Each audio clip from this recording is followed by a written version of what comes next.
What happens if you lose, Nick? Who the hell is Aquaman? I get Fruity Pebbles, Cocoa Pebbles, I get Sausage Biscuit. Maybe you guys will see a little footage of that later on because we got some good stuff. Throw up the deuces. There you go, baby.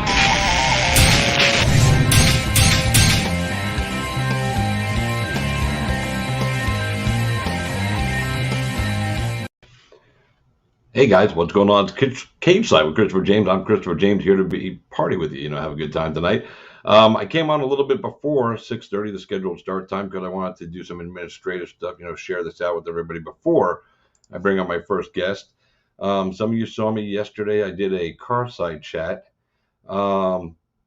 with myself, talking about the situation at Bare Knuckle Fighting Championship with Justin Ray Thornton. What's up, Scott Farley? Justin Ray Thornton and Dylan Kleckler, and of course, Justin passed away. A lot of people are trying to put blame somewhere. There's no blame to be had. We talked about it yesterday, but that's all right, because it happens. Sometimes things happen that we don't want to happen in life, but we have to just kind of, roll with it, I guess is the best you could say. It's a horrible, horrible situation. I'm not happy about it. I don't think anybody is happy about it, but I can't imagine anybody being happy about it. So, but we do our best to move forward in situations like this.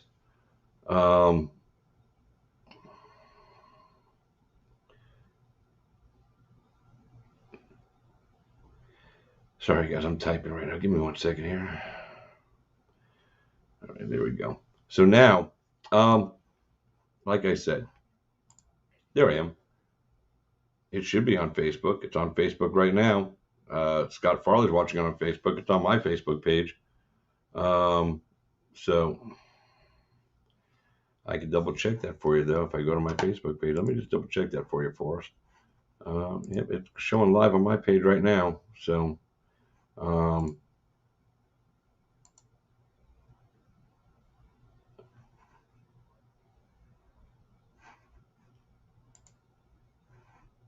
so it is playing. So it's on Facebook. I don't know, Forrest, maybe you need to go out and go back in, man. But I got to share this out to a bunch of groups right now, so bear with me, guys. But like I said, that whole situation is horrible. I would hope you find me, bro. Let me get this shared out. Yeah, I'm going to share it to a bunch of different... Oh, you shared it to Catchy's Hand, Scott? All right, so Florida, I'm sharing it out to everywhere I can. We got a great guest list tonight. So I'm excited about that. Boom, boom, boom. We have Alex Nicholson, Javanis Ross, Andy Gwynn, the Crazian. We have Derek Minner, RJ Summerlin, and Alex Nicholson. I believe that's everybody. Did I say everybody? I think I said everybody. If I missed somebody, you'll see them later. It's okay. But yeah, we have a great show tonight. Like I said, I just wanted to just touch on that, again, real quick. There's no fault. There's no blame on this right now, guys. So, say a prayer for all the families and all the people involved. It's a horrible thing to go through. And I can't even imagine, how some of these people feel. But, we just move forward and do our thing. And we pray that this won't ever happen again, but it probably will. So, we just have to take the good with the bad and hope that, it doesn't happen again. So that's it with that. My first guest is Javanis Ross. Javanis Ross should be joining us here momentarily. So I'm going to type into the room there.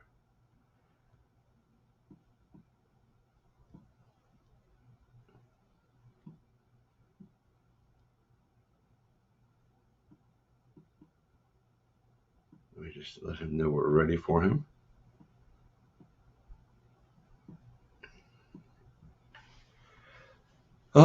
So I hope everybody's having a good day. I have a mix that we made of my smoking material for the evening. It's 3 different strains. None of them are less than 29%.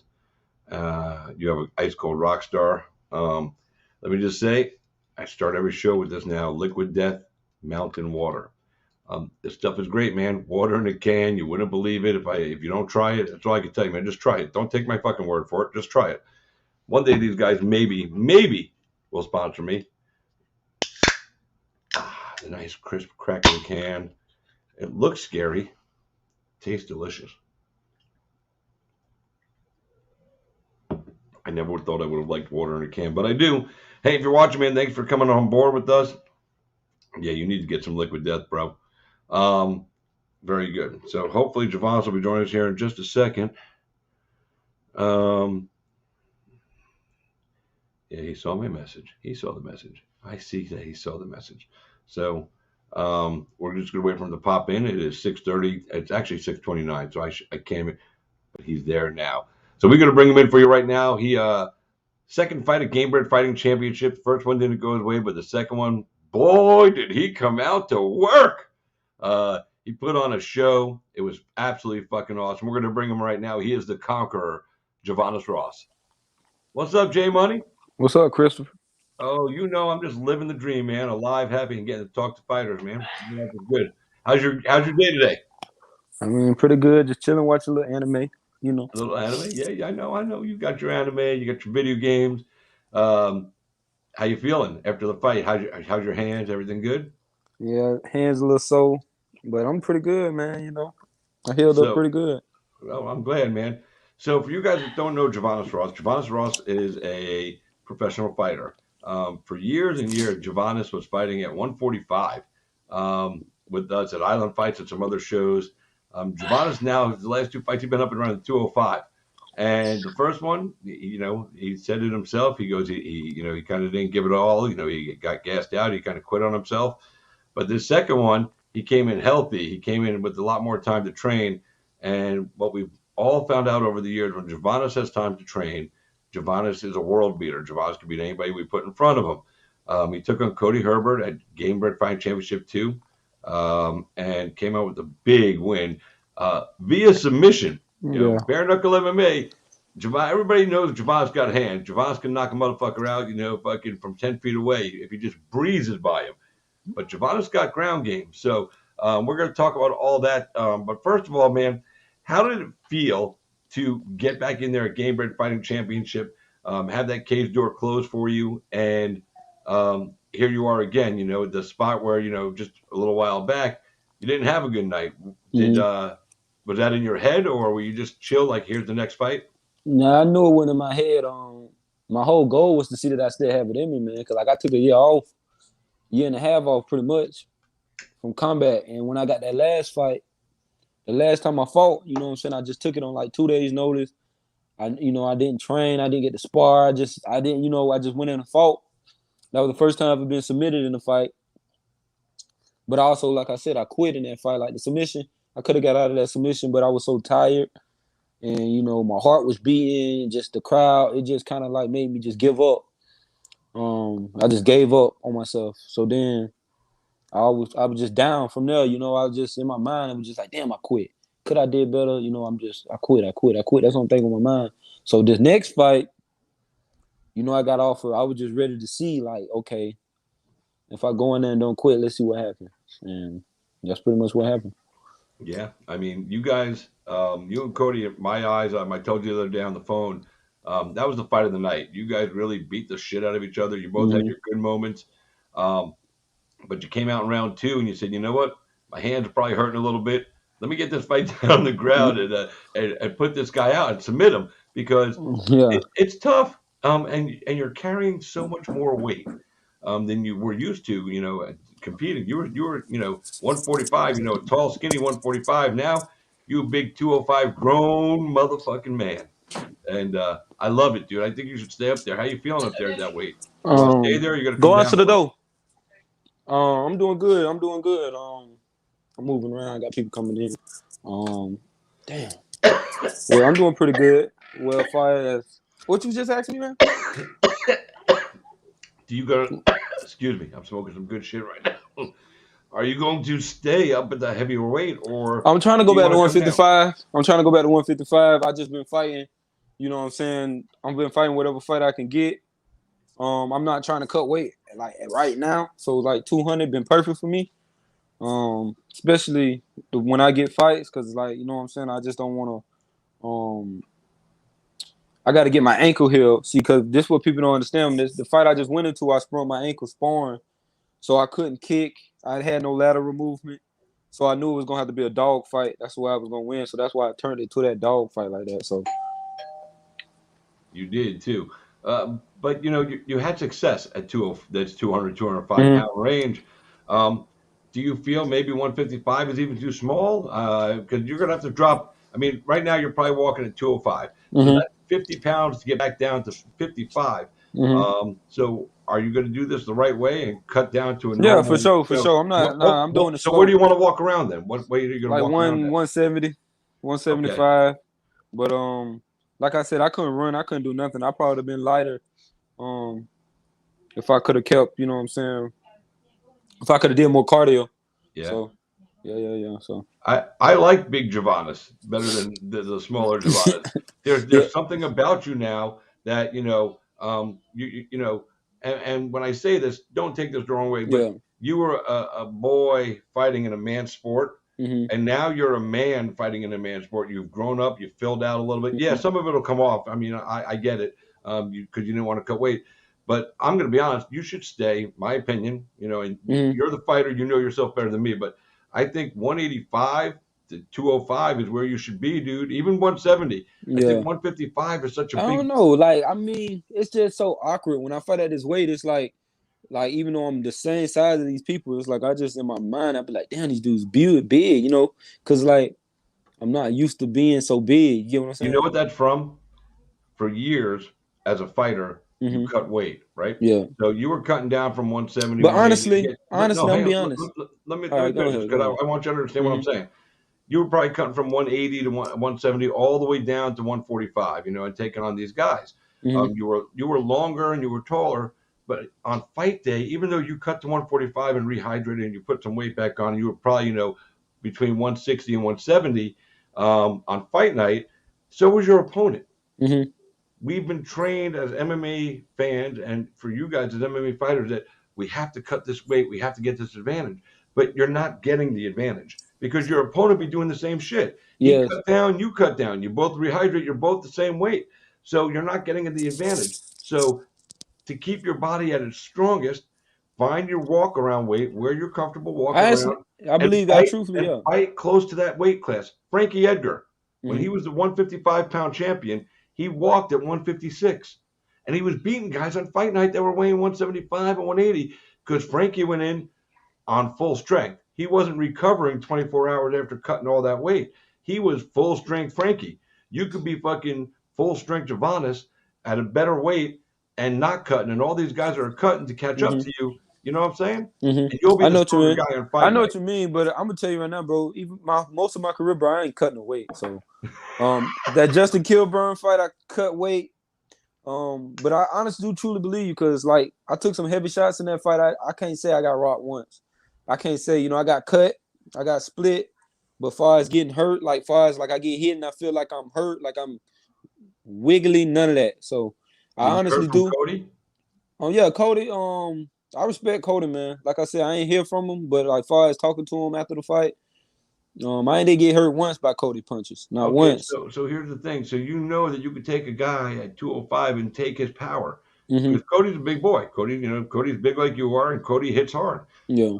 Like I said, it's your career, so I'm not trying to tell you what to do, but Trust I me, I ain't just gonna lie, feel bro. it's I ain't cutting. smarter. I want to get to 155, but I'm just talking, man. Like I said, I've been taking fights at 200, and I ain't cut a dime away for that fight. Right. My last fight, I ain't cut a And how dime did you away. feel going into that fight? I feel good. I ain't worried about no weight cut. I'm not Right. worried about starving myself to make no fight. I just know I You just just got to got to show up get, and fight. you know what you got to do? You just got to get your Hmm. cardio in line to fight at carrying around that extra weight. But if you do, Javanis, you're dangerous, bro. Yeah, yeah. I watched you fight with a guy that's legit 205, and you took his punches, his some heavy shots, and you were able to move him around the same way you moved around guys at 145 and 155. Hmm. And you have power because when you cracked him, bro, you cracked him, man, and Yeah. he felt that shit.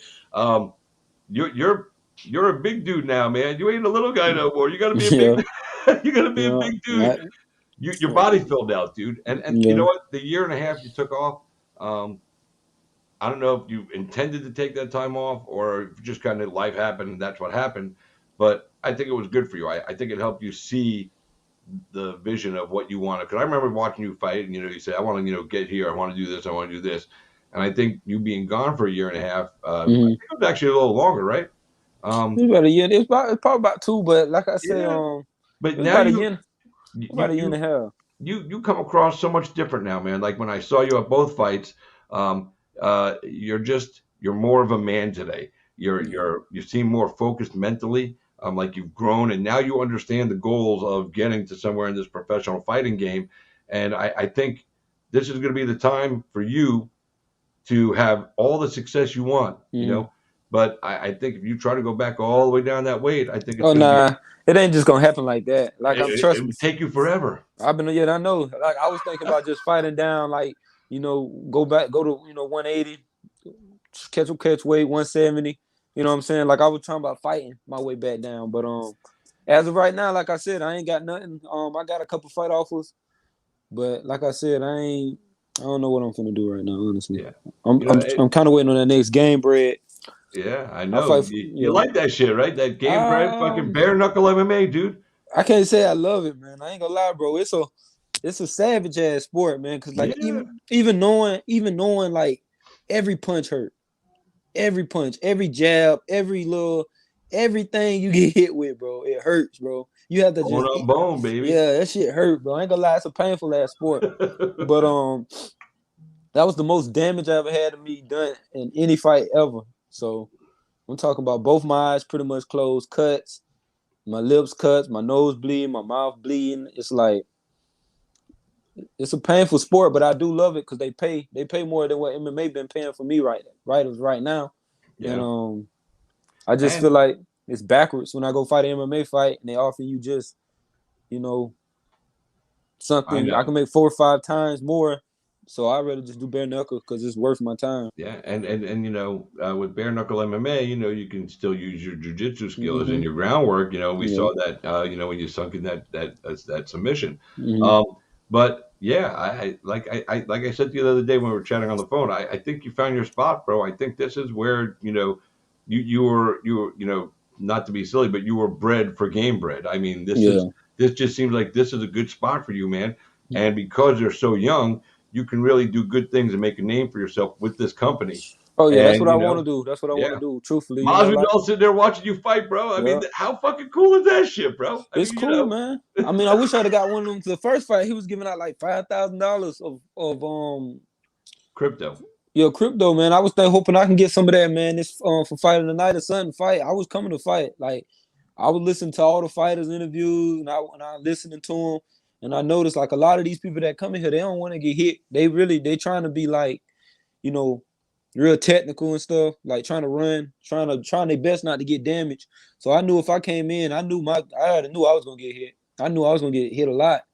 But I didn't expect, like I said, I didn't expect from him to be there. Honestly, I really thought I was gonna that's why I respect Cody to this, like I didn't expect for the fight to go like that. I thought he was pretty decent at fighting, but I felt like I could land my shots on him. And I did land every single shot I plotted to land on him, but he ate every single one of them. He took them. He did. And that's what made it a fight, honestly. So Hey, it really was him. He the one that made it a fight because he took everything off the chin. He gets up when he get knocked down. I mean, De- need him in the head, elbowed him and across his I head. know, Like, dude. You were cracking, bro. yeah, Devin Adams, who's our matchmaker at Island Fights, of course, and he works with Dean Toole on his matchmaking staff at Gamebred. He just said Gamebred FC loves you. The yeah, promotion loves you, dude, and that's fucking awesome, dude. That they like you, dude. yeah.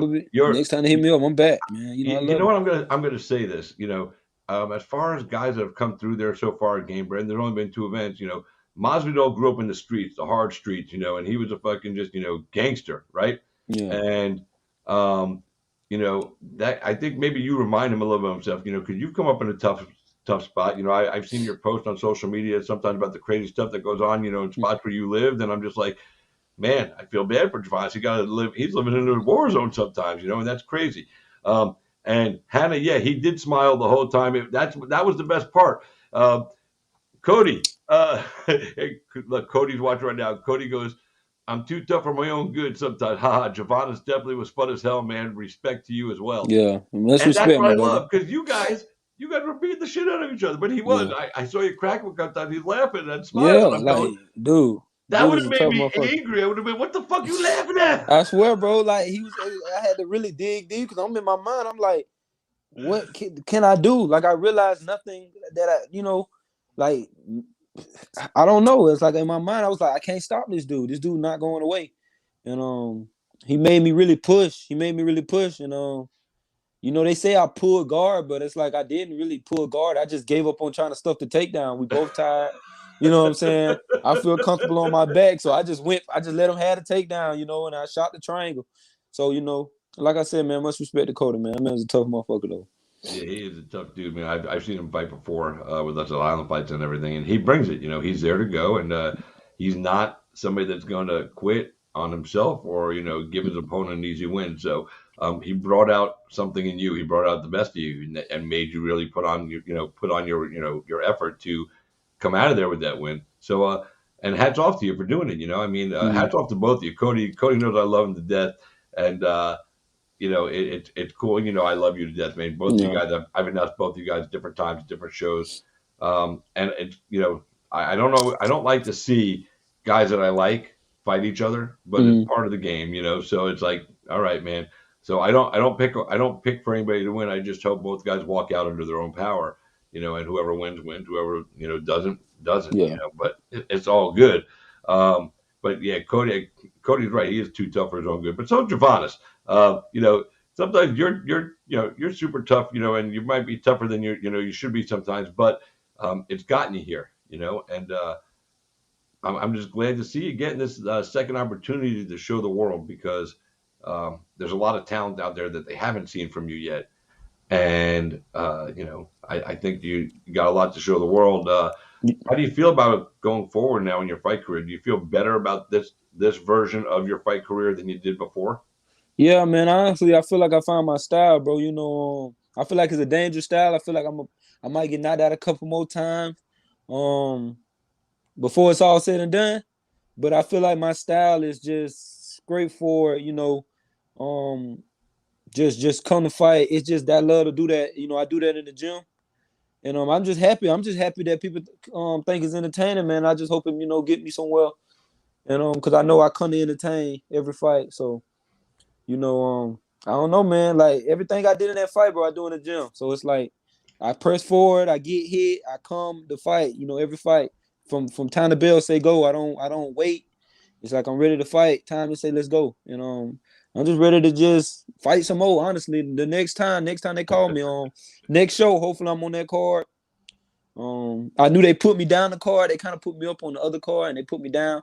So hopefully I can get like a good fight. A guy that like to come forward, and we could just bump heads straight to the middle and see who back up first. That's what I'm looking to do, honestly. Our boy, Jacob, or excuse me, Forrest. No, he doesn't. He's been on the show before. Jacob Kilburn, who you fought back, a little while back, he said, "Let's get Javanis Ross a game bread title shot and get Javanis paid." Yeah, that's all I'm looking to do, man. Yeah, man. Appreciate you, Kilburn. Just look, Jacob, I ain't even trying we might have to to get Jacob to take over your career, dude. You might have to be your manager now, because he trying to get you a belt and some money. Yeah, man. Hey, Bill, it don't matter what it is. Listen. Just give me some money, man, and give me some fights. Give me some tough fights. Some guys that want to come in there and fight, man. Just push forward, and whoever go to sleep first, or whoever, that's what I want to do. I want fights, So it's like I just want good fights. And for the fans, I don't want to, I don't want no boring fights. This bare knuckles. So I know what the fans want to see. The fans want to hit them knuckles coming off my forehead. They want to hit the smacks, So that's what I want. That's what I like to do. It's such a different sound sitting there ringside or cage side and listening to the knuckles crack. I watch a lot of bare knuckle fighting championship events as well, where they're just cracking. There's no MMA involved in that one. It's just bare knuckle. Mm-hmm. And man, sometimes I'll be sitting there and somebody takes a crack and my body just goes. you know, because I Yeah, just hear it and I it hurts. know. Trust me, every punch hurts. But I know it hurt both of y'all. The Yeah, person who threw the jabs. punch and scored it, that hurt his hand, and the person Yeah, who ate the punch, that hurt his head. You I'm know, be it's like, honest. oh, You don't feel the punches on your hands like they say you do. Maybe after the fight, you know. after, yeah, you got too Yeah, much adrenaline going at that point. but when you get a hit in your face, trust me, every You punch, feel that shit. every bone you feel digging in your skin, digging in your skull. You know what I'm saying? So you really have to ignore every jab. And like I seen it happen to one dude. You know, he got hit in the eye. I think he fought what his name was, Chris Nixon. He got hit in his eye Chris with a Mixon, yeah. knuckle.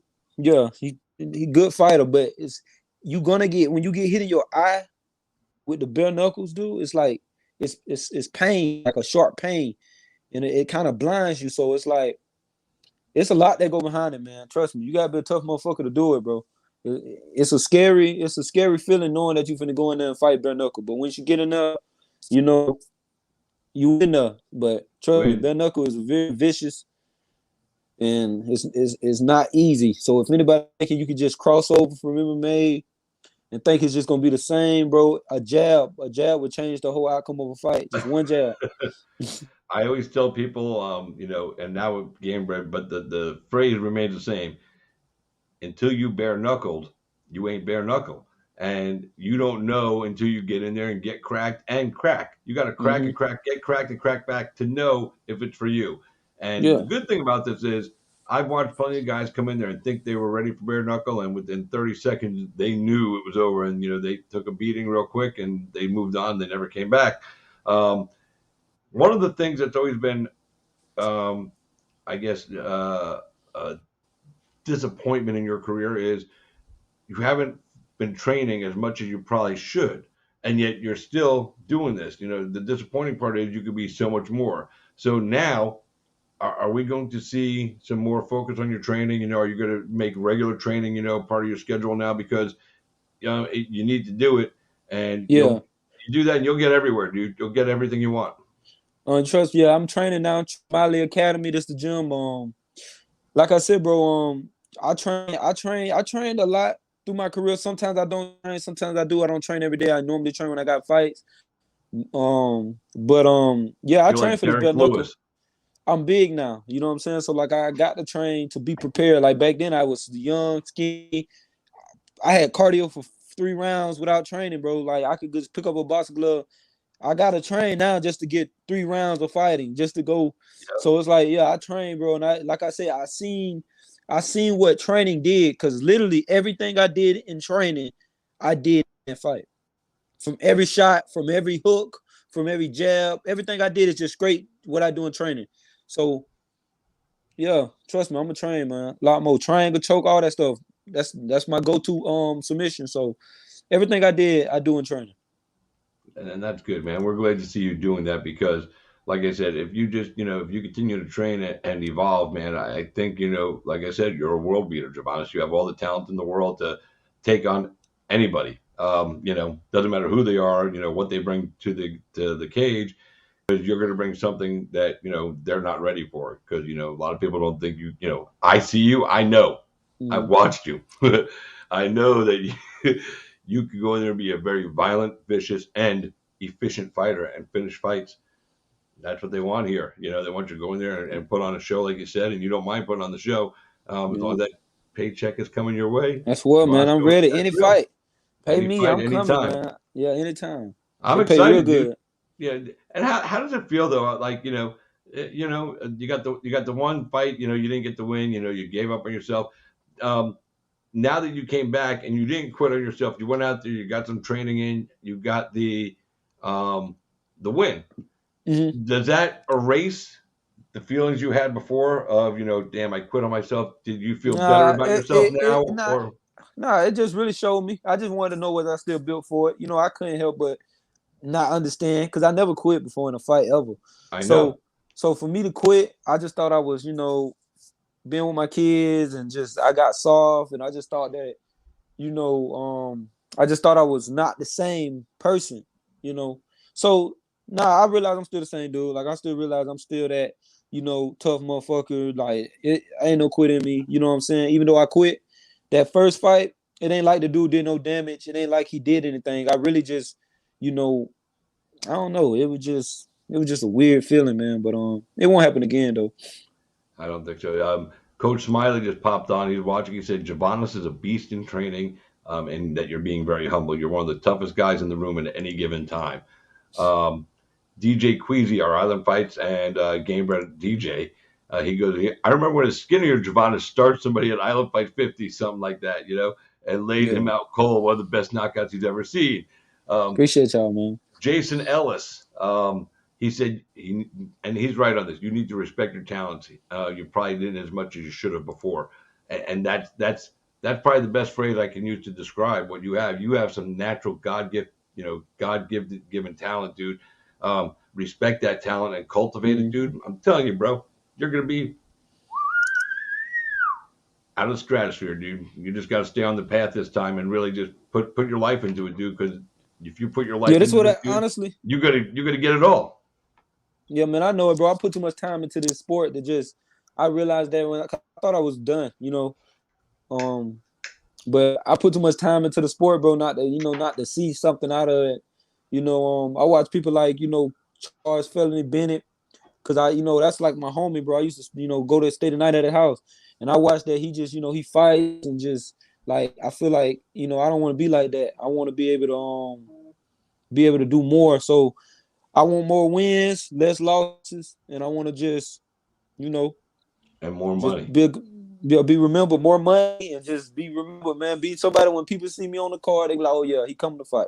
That's all I want to be known for. When people see me, I just want them to be like, he's coming to fight. Like it's gonna be a fight. You know what I'm saying? So that's it. Now I don't know if you still have that car that you rolled up to fucking Georgia in that one fight, but if you do, you know the car I'm talking about, right? Yeah. If you still have that car, never ever ever get rid of that car. Keep that it's forever, gone. dude. It's gone. Oh! It's gone. Dude, that was the coolest ride to show up at a fight, dude, I've ever seen, man. I loved it. You should have kept that shit, dude. Fuck, we have to find you another old hoopty like this, dude, and just just keep that, fucking just roll up to town like every fight that you can drive to, roll up in that motherfucker. Yes, sir. So now, while I have you here, I'm going to bring in our next guest. She is the Crazian. Andy Gwynn going to jump in with us. She also fought a Game Bred Fighting Championship that night. And Javonis, you were first fight of the night, right? First fight, yeah. Start the card open. So, and Andy fought a little bit later down the card. Did you guys get to chat with each other and meet each other at the event, or no? I seen her. I mean, like I watched her and stuff, but I never, chat with her because my girlfriend was sitting there. And she don't like me talking to other females and stuff like that. Yeah, so I love it. Andy, did you get to watch any of the fights backstage before your fight, or is that something you don't do before a fight? You just focus on what you got ahead of you. I usually don't because I don't like my heart racing up and stuff. I took a nap.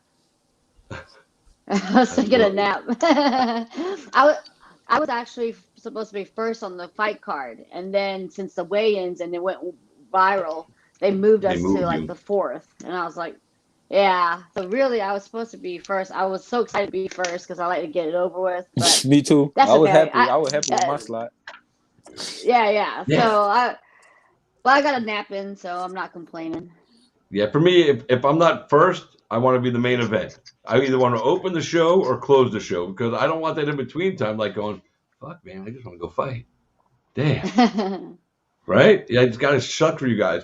Well, listen, Javonis, thank you for being here tonight, man. I appreciate it, man. Like I said, I'm really glad to see where you're going with this career. We will definitely keep up with you, man. Let us know when you get your next fight announcement and everything, and we'll make sure we bring you on the show so we can tell everybody to make sure they tune in to watch you. If you want to shout out any sponsors right now, feel free to do that before I send you on to, back to the real world. I'm good, man. Shout out to Smiley Academy, man. Get me ready. That's it, man. All right, Jay. Well, listen, man, enjoy the day, man. Proud of you, bro. Fucking stick with it, man. You're going to be a star. Appreciate you. All right, be good, bro. Oh, man. So now let me officially say, welcome to the show. I would like to bring in and overlap a little guest, especially when they're on the same card, see if they saw each other. It's funny that he goes, I couldn't say anything to that girl, my girlfriend right there.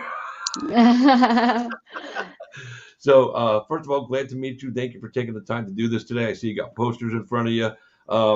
So, before we get into this fight, for people that are tuning in that don't know you, give everybody a little background. Maybe a minute or two of who you are. Your little bit of fight history, and what made you decide that you wanted to punch people in the face and possibly get punched back. Okay, so my name is Andy, the Crazian Win, like the crazy Asian. That's my nickname. Um, I saw a MMA fight, a sold out event. It was about 11 or 12 years ago. It legalized in South Carolina, and it was actually my opponent, Crystal Lawson, or her name was Crystal Parrish. She fought Jordan McDonald, and I didn't know that girls could do it at 115 pounds. I was so excited. I put down my beer and I just ran towards the cage, and I was like so excited. And then 3 months later, I won my first amateur MMA fight. I had no technique though. Like I had no technique. I had no cardio. I just wanted to get in there. I was just aggressive, and I won because I was just aggressive. So, and that was 11, 12 years ago. And it was actually Crystal that I saw fighting. That's crazy. It That's is. that's some serious symmetry right there. Yep. Bingo. So you fell in love with it by watching a fight and take your first amateur fight. And I love you said I had no technique. I basically I didn't know shit. I just wanted to go in there and fight. And the aggression, the aggressive nature, which we saw a little bit in your weigh-in, little shove there. And that wasn't overly aggressive. I don't know why people are making a big fuss about it. It was just a little, hey, I'm here. Yeah, exactly. It wasn't that big of a deal, but her feedback was a big deal. Like that went over the board, over the top. I was kind of shocked. I'm like, I'm supposed to be the person that's mad, not you. Like we were scheduled to fight earlier this year, and I'm the one that's supposed to be mad at you, not you get mad at me for just a little shove. You really got really ticked off for that little shove? I'm She like, did. whatever. She was like, I'll take your fucking soul, bitch. I was like, whoa. Yeah, that tells me a lot that I have that much influence on her for her actions to be like that. So it's whatever. I was kind of shocked, but it went viral. I gained a lot of fans and followers. They were shocked that she used the word soul. It's just kind of weird, and it's just it was just bizarre. and like there were so many jokes about like the soul taker and everything, and everybody just Yeah, I kept on saw some of saying, the memes. yeah, everybody was going on and on, and oh, it was kind of a little nerve-wracking there for a second. I was like, oh my gosh, it's just, we're supposed to be fight first on the card, and now they're moving us up, and there were so many eyeballs, but it's okay. I had time to take a nap before the fight, and I was relaxed by the time I got there, and I was so happy to be back in the cage. Yeah, and we could tell by your performance that you're pretty happy to be in there. Before we jump into the fight, you're a very pretty lady. Do you? But you're a badass, and I always watch. I don't care what you look like. I want to watch you fight. If you could fight, you could fight. You could be pretty, ugly, fat, skinny. I don't give a shit. But being a pretty lady in this sport is definitely an asset. Do you get upset when people like talk about your looks before they talk about your fight, or do you not care because it's all part of it? In the beginning, like 11 years ago, it was all about like, oh, she's just a pretty girl. Oh, she's just a ring girl. Actually, Crystal said that. She said that I just need to be sticking with ring girling. This is back when we were amateurs. Yeah. Right. So I won. What happened was I was scheduled to fight. My opponent backed out, or something happened, and I just started this MMA career thing. It's $150 at the gym, and I didn't know anybody in the promotion, so I did the ring girl competition, and I won. So I didn't have to buy a ticket. So then now I got the best seats. And so I became a ring girl first before a fighter. That's what people always said, the ring girl that turned into a fighter. So yeah, at first, but now I guess I'm like a pioneer now. They don't really talk about it. They still talk about like how my looks and everything, but they don't say it like she's too pretty to fight. I already proved my point, so it's not, yeah, it's nothing new now. So I mean, like I said, it's for ladies, it's definitely an added benefit if you're pretty, and on the flip side, you can knock a bitch out. and or you can take a midget arm home with you for a reward for your troubles. So it's nice that you have the best of both worlds because you can kick ass. We've seen it, and you're easy on the eyes. Let's just be real. I love it that and I love that your approach to it. Right, you said in the beginning was kind of but now you've proven your point to people that yep, I'm a good looking girl. I'll still kick your ass though. Just remember that. I love it. How about making the transition from MMA to bare knuckle MMA? Because it's a different sport, it's a different feeling. Getting cracked with those knuckles. Yeah, my hand was super swollen. It's fine now. It's actually I heal pretty fast. It actually felt good. The last 2 weeks we were hitting mitts and hitting the bag without any gloves, with just the wrap on my wrist. I always thought taping gauze and the gloves, it just made me feel claustrophobic sometimes. It just, I always asked to get my hands wrapped early so it could loosen up by the time I fight. So it actually felt more free. I really like it, and that's scary. Hey, so my man Dean Toole, my boss at Island Fights, and the man that putting fights together at Game Bread, he just said we need to be talking about that fire ass beef jerky. What's going on there? Oh, my mom makes beef jerky, so I slang it for her. So it's my income when I'm not fighting, besides selling calendars. It's only well, to my friends, I sell it for like $10 a bag. My mom charges me, so I have to charge you guys. But like, but since Dean hooked me up with this fight, I hooked him up. I think I gave him like 2-3 bags, but it's really good. It tastes like hibachi. It's not like the kind you buy in the store. It's not dry. I'll send you one. Okay, I'll eat that shit. Yeah, it's sweet and spicy. It's only one flavor.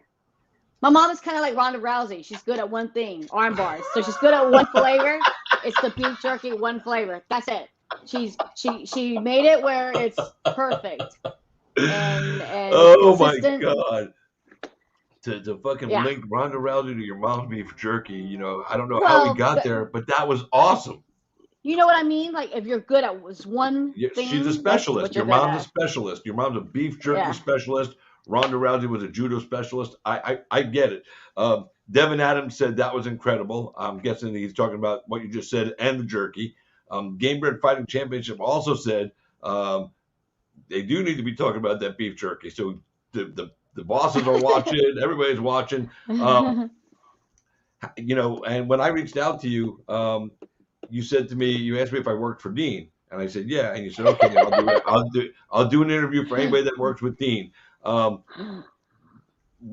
obviously, I'm guessing that you like Dean, and you respect Dean. I've worked for Dean for years now, and Dean is all about helping fighters grow their careers. He doesn't do this for the money. I know he likes to make a living. Doing promoting fights and matchmaking, all that stuff. But Dean's passion is helping fighters like you achieve the level they should.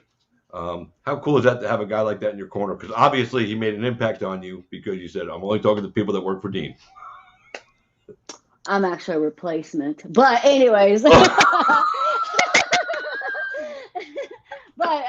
I'm glad he picked me. I know these guys. We're friends on Facebook forever. I've seen them matchmake, and they see me fight and stuff like that. I just never got to meet them, and I never got to be on their card, and I was super excited.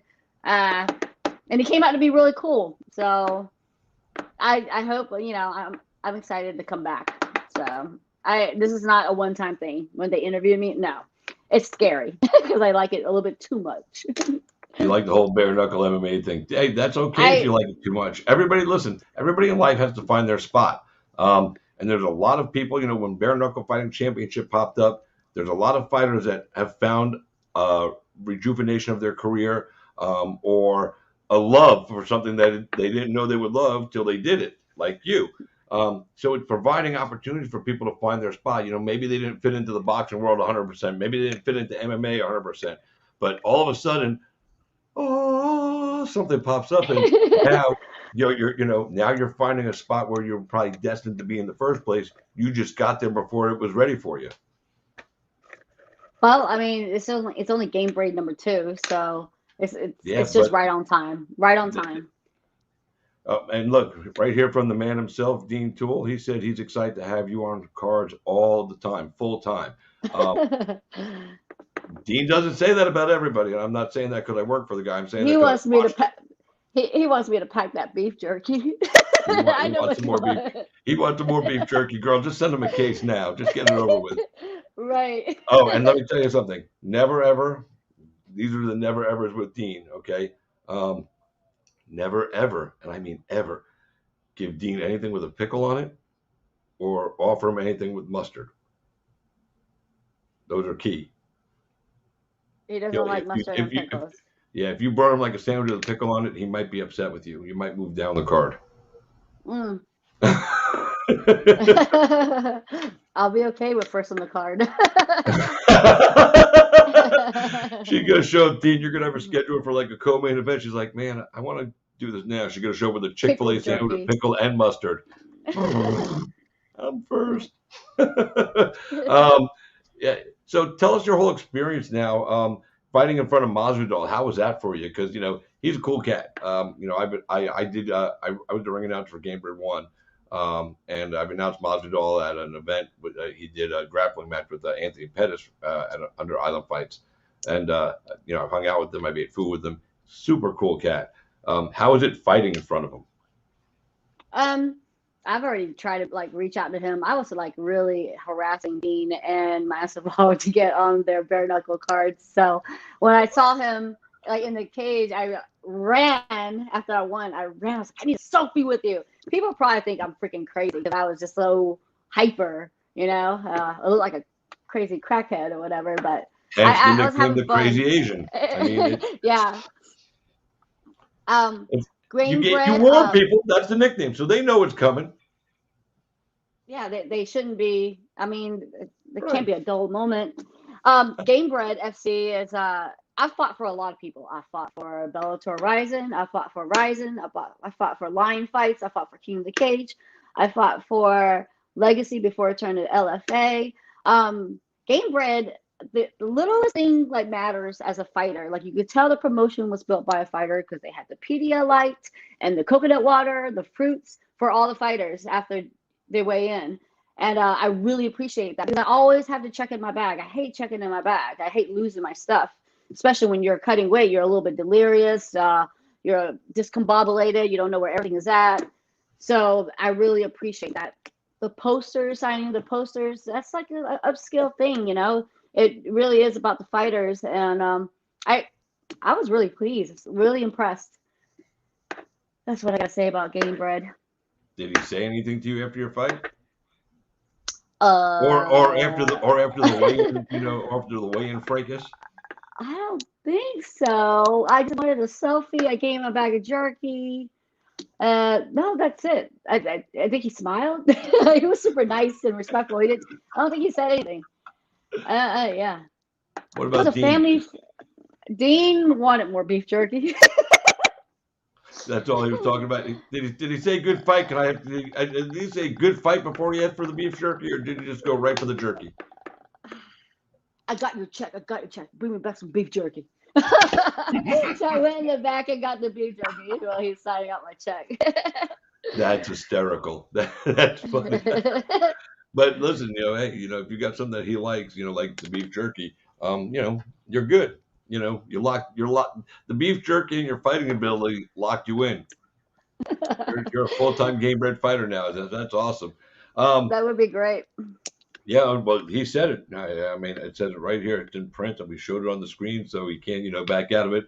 But I'll tell you this: when Dean says something like that about a fighter, and he doesn't say it all the time. Like I was saying before, if he says that, that means he's got planned for you because he sees something in you that could, help you become a star, and he'll work hard to help you get there. You have to do your part. Some people think becoming a star is easy. Like, oh, well, no, you got to put your work in, and you've been putting it in for a long time. So I dig it. Now you're in there cracking with this girl. But bell rings, fight starts, and you definitely are a very aggressive, come forward in your face fighter. But take us through it. The first time you cracked her head with the bare knuckles, and I don't remember if she got a shot off on you or not. because it's all a blur in my head right now because I watch so many fights. But if she did, how'd that feel getting cracked with the bare knuckle and, cracking with the bare knuckle? I was still warming up.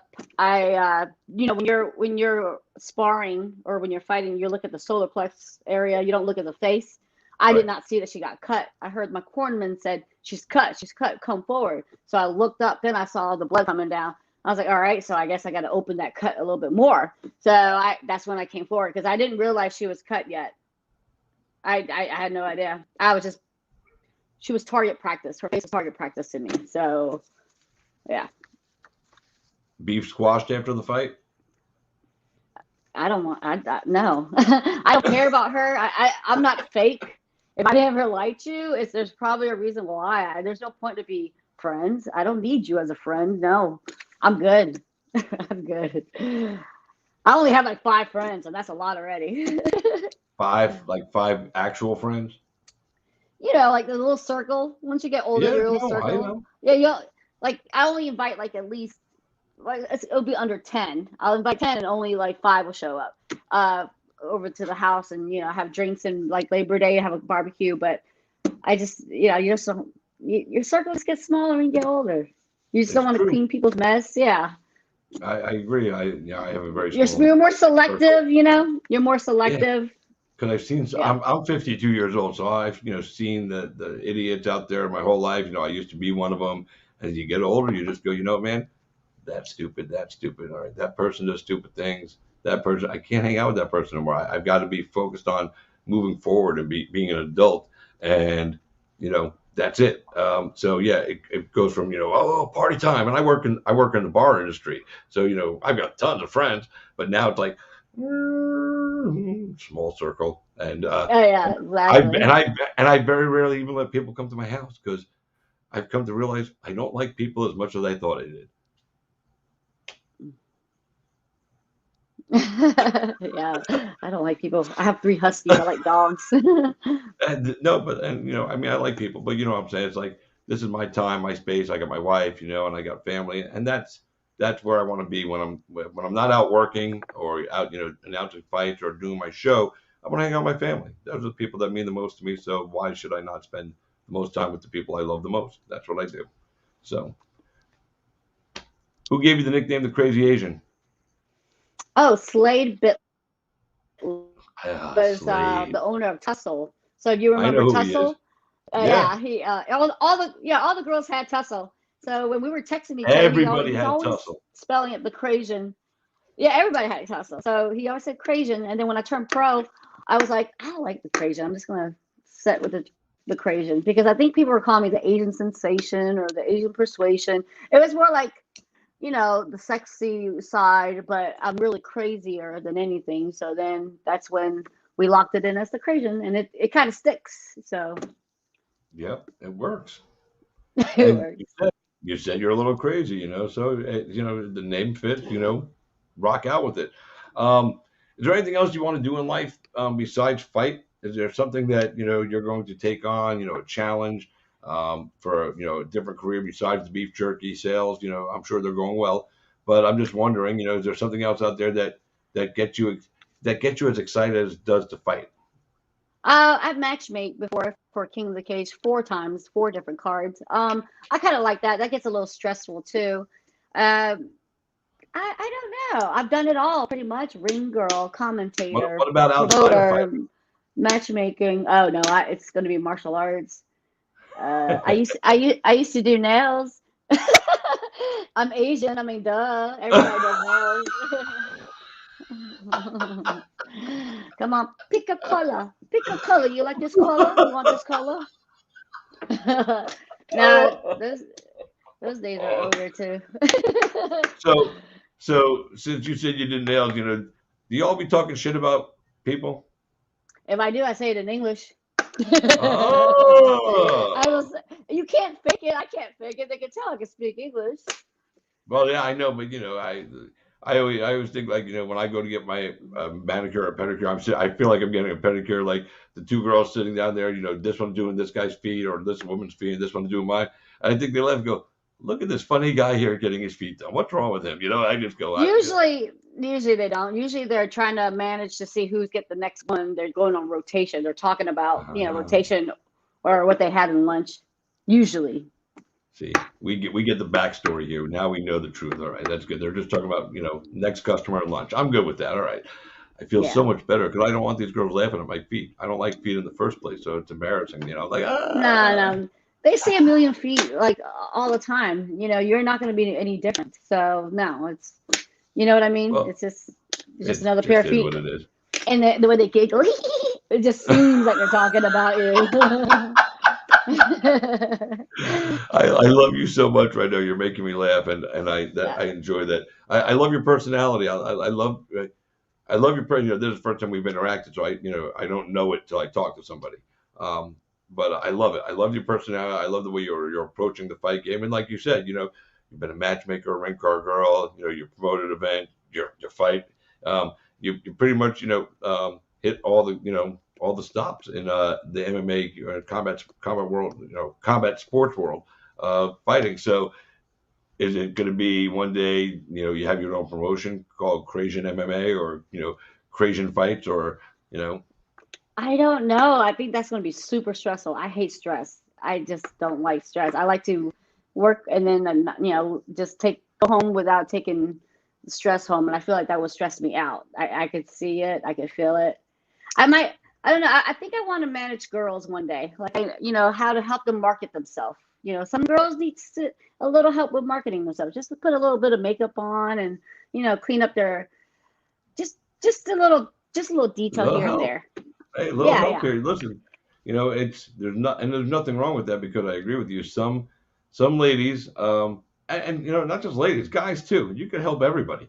I mean, you probably be more of an expert with the ladies, but if you can help women, brand themselves better and get more recognition, you can probably do it for some of the fellas who fucking need it as well. Some of these guys, I just don't know. Like some of these guys, like that are talented fighters, and they should be, getting big sponsors, but they don't know how to market themselves right. Stipe Miocic, Exactly. he was the heavyweight champion of the world, and he's one of the least watched guys in the promotion, and it doesn't make any sense. Demetrius Johnson, the greatest fucking strawweight fighter we've ever seen, or flyweight fighter we've ever seen for men. Flyweight. Strawweight, He's not wow, that tiny. 115. Yeah, it was 125. My bad.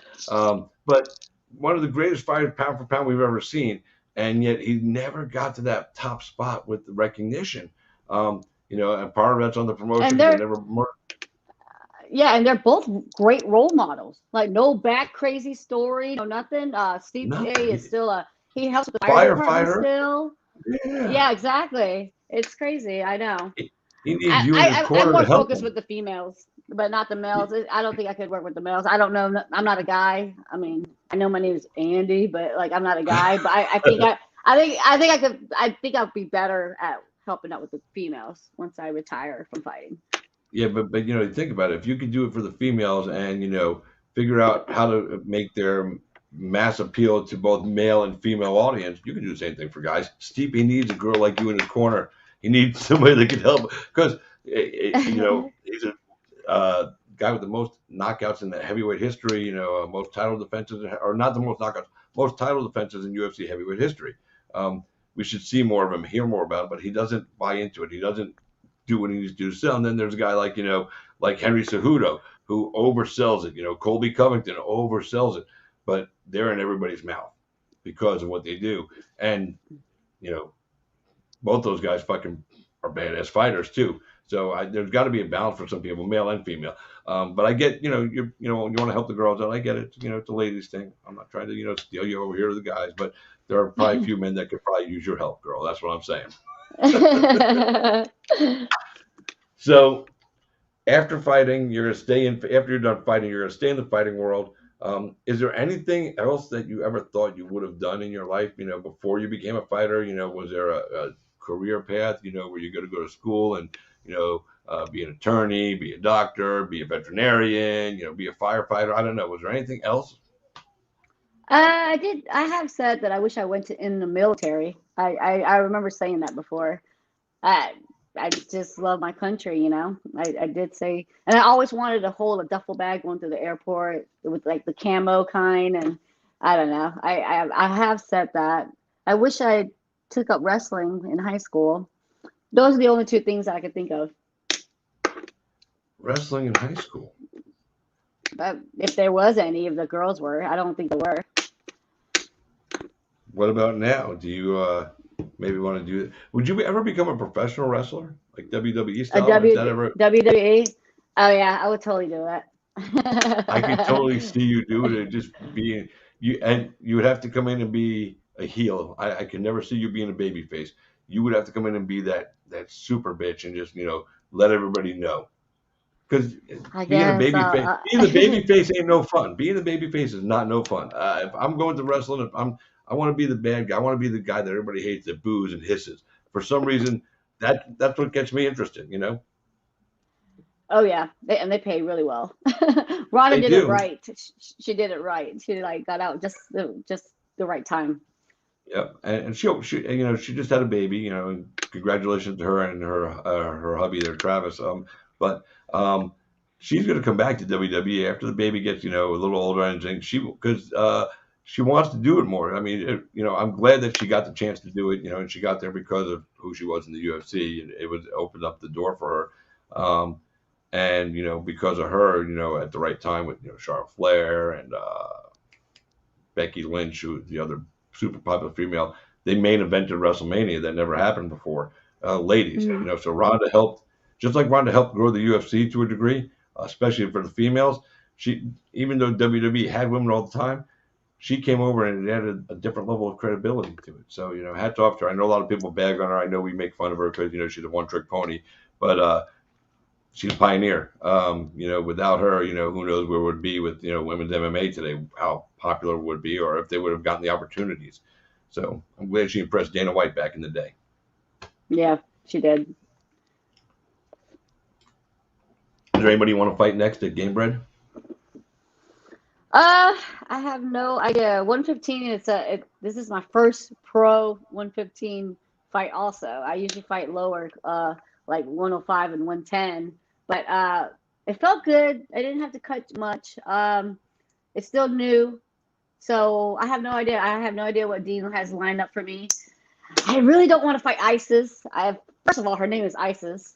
Her name is Isis. And she's like, I like her already, so we're like taking pictures backstage. She's pretty, and I look up to her. So it's kind of hard to fight somebody you look up to because you're like, dang it, how can you beat somebody you look up to their style. So and then I think that's it. It's still growing, so we'll see with the women's division. Since this time he had two female fights on this card, maybe some more girls are not gonna be too shy to come in, and I don't know. We'll see. So I'm excited. I can't wait. What about calling out some former MMA opponents, going, hey, come over here and let's fight over here? Is there anybody from your MMA career that that you need to get one back on? There's maybe one or two, but I'm not gonna drop their names. Bare knuckle boxing contacted me, but I'm like, that's strictly boxing. Then I gotta go, straight to different only style of one style, and I'm like, man, nah, I'm having too much fun with this MMA first, because MMA, you just never know. It's more unpredictable, I guess. You know what I'm saying? So we'll see. Well, listen, it was a pleasure to watch you fight. Thank you. And I'm glad that you got a viral moment from a little shove that I would have never expected to go viral, but it did. So cool. Because it was just a little shove. I mean, the week before we were in Pensacola, we did island fights, and we had two influencers go at it. One guy reached across and grabbed the other guy by the tie and yanked him down, and I'm grabbing the guy over here. We've had a few incidents at island fights, so that right there, that was nothing. I mean, from where I was sitting, I was a little love to have, hey, girl, I'm here. Let's do this. Exactly. I'll steal your soul. I'm gonna take it. It was like Satan came out of that poor girl. It was very nutty, very funny. But I appreciate you taking the time to chat with us. I'll message you. I'm gonna send you my address because now I gotta have some of this fire beef jerky that I'm being told about. And is there anybody you want to shout out? Coaches, team, sponsor, Dean Tools, tell them to send them more beef jerky. Is there anything that you need to get off your chest?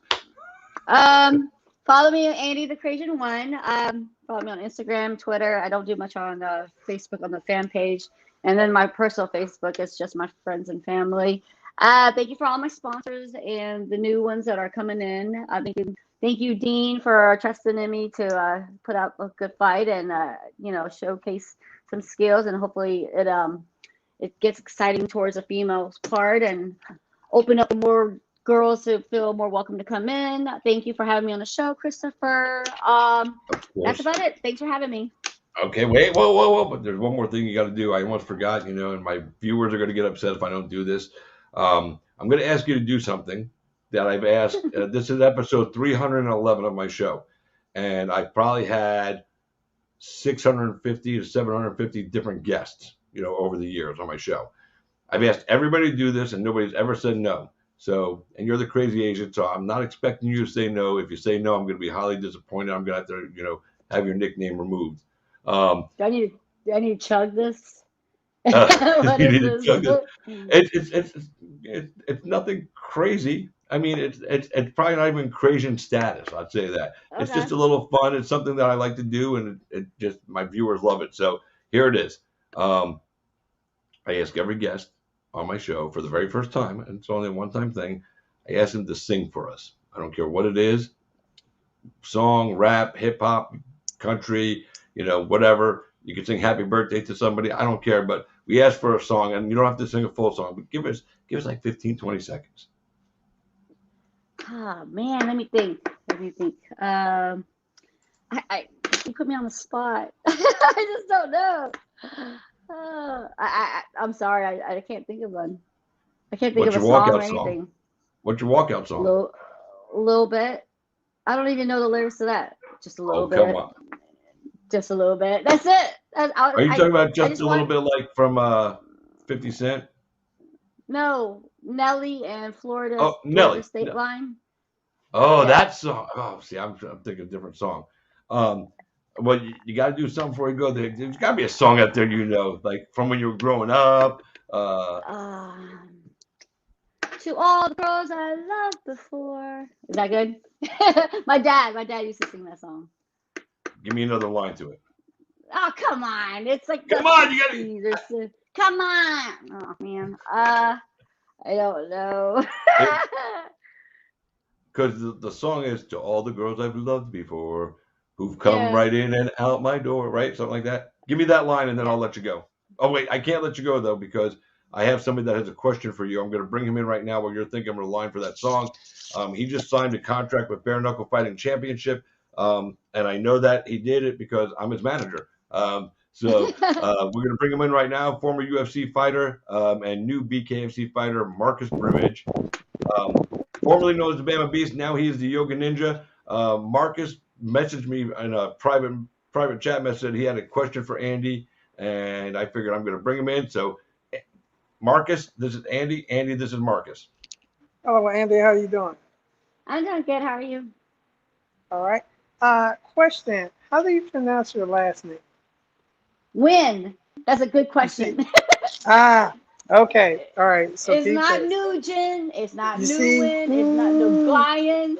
Yes. I got two stories about that too. About that last name in particular. Yeah, it's crazy, right? So I am originally from a place called outside of Birmingham. It's called Pinson Valley, Alabama.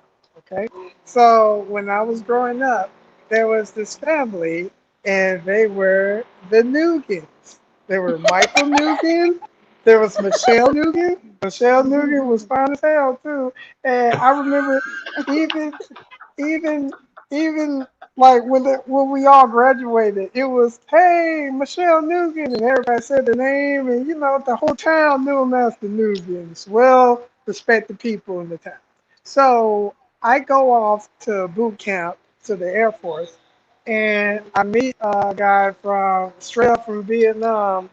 He's been to America like 5 years. So he's Vietnamese, and he has Nugan. I was like, oh shit, yo, I know a couple of your kinfolks named the Nugans. It's weird. It's like, what? And then he was like, it's Win. I was like, what do you mean it's Win? And then he's like, my name, you pronounce it as Win. And I was like, seriously? And he was like, yes. I was like, those motherfuckers. They got the whole town calling them Nugans. And like, no one said nothing. Like, I everyone, like, never, the whole I never town. corrected, I never corrected my high school friends or anything like that either. Yes! No. Never, It's, never. The whole I, town, to this yeah. day, still call them Nugans. And then, like, I saw them, like, after I got back from boot camp, I was like, I know. You can't He fool checked me you, bro. anymore. But Yeah, I the guy know. in the military, he checked your ass. He's like, no, that's not my name, No, motherfucker. no. Okay, so now back to him. So in the military, you always line up the shortest to the tallest. So I So was you were at so the end of the line. You were first in no, line because you're the no, I shortest. was the first. Yes, but guess what? He was ahead of me, so yeah, I was taller than him, right? So when you're in Wait, the hold on, child hold line, on, hold on. Breaking news: you were taller than somebody. yeah, you damn right. You know what I'm saying? I'm not all the Yeah. way. I'm not all the way a midget. You know what I'm saying? That whole what's called the the lightweight, the flyweight. Yeah, I'm taller than most of those guys. Like 80% of those guys, I'm taller than. But so you're supposed to have your eyes straight ahead. Like you're not supposed to be looking around, not doing any type of thing, or they'll just come and just start yelling at you, all this type of shit. So what happened was he was in front of me, and then he just looking around. I was like, "Wayne, what are you doing?" And then he was just looking up, looking down, looking to the side. I'm like, "No, what the fuck are you doing? Stop!" You know, it's like I look at the corner of my eye. Is this dude named Tech Sergeant Rhodes? He was a straight up asshole, and I was like, "Damn, here you come." And right when he saw him looking around, he ran up on him. He was like, "Hey, the fuck are you doing?" He said, "Why are you looking around?" And then so he didn't say anything, right? So he was like, "What the fuck is that on your face?" So when did we shave? Yes, sir. When? Yes, sir. When? Yes, sir. He said, when do we fucking shave? Yes, sir. He said, what the fuck is going on? And then he looked at me. He said, you, does he understand English? I'm like, training, British sports order, so much, sir. He said, fuck this. He said, you eyes that way. Wow. He snapped forward. And then he walked off.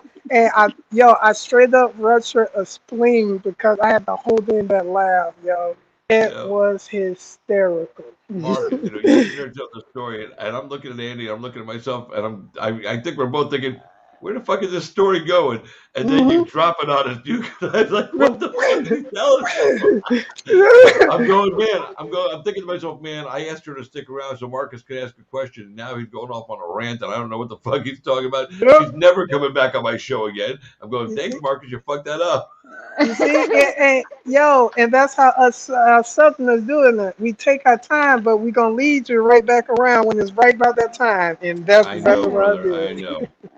Thank you for staying on, but I had to ask that question because I just know that name personally, that name very intimately. Yeah, it's Win. Or It's Win. win. All she does is win, no matter what. All right, cool. So, Yeah. anyway, Andy, thank you so much for being here tonight, and thank you for Thank you listening for to having me. my chatty Cathy client here, Marcus Brimage, who I love to death, and Oh, I'm he's glad I get to fine. represent him. And you guys need to watch each other fight. So, that's it. Any parting words there from you, Miss Andy? Nope, that's it. Thank you for having me. Oh, thank you for being here, man. It was an honor, and I appreciate it. And thank you for putting on a show on the fights, man. And we can't wait to Thank see you you. back in the Game Bread cage. Be well. Yes, sir. Marcus, man, you had me worried there, bro. I'm going, what the fuck is he telling the story? How do you know? No, I got man, all my shit are classics, man. If you roll with me, I'll take you someplace. Definitely, every time. Yeah, I wouldn't worry so much about me. I'm going, man, he's gonna fucking freak out my guest. She ain't never gonna come back on my show. What the Oh, fuck's going on here? she liked it. She smiled. She liked it. Well, It once was you got good. to the fucking punchline of it, fucking yeah, we were all cool, but I think we were both thinking, like I said, I think we were both thinking, where the fuck's he going with this shit, man? No, So, just simmer down and and let it get there. Just simmer down. So, ladies and gentlemen, welcome to our show. The Yoga Ninja, Marcus Brimage, formerly known as the Mama Beast. He is back. new and improved. We announced it just a few days back. Marcus and I were able to secure a contract with Bare Knuckle Fighting Championship, a 3-fight deal, and we actually have a fight that is can't announce it yet, and we can't announce the date yet. But we do have a bout agreement pending, and we'll see with all that as who that drops we're going to do. But first of all, Marcus, man, tell us about this. Tell us about BKFC and why this is the spot for you now at this stage of your career. Oh, well, this is the spot for me because I am a striker, and I am, ever since I've fought, I've always had the fear of being taken down to the ground. Because in my personal experience, please excuse my language, like as a striker, being knocked out, that's a part of the game. But man, being like wrestled fuck, that's like that's hard and that's scarring. When it's like you're drowning. You keep trying to get up, the wrestler pulls you back down, and then you're not hurt.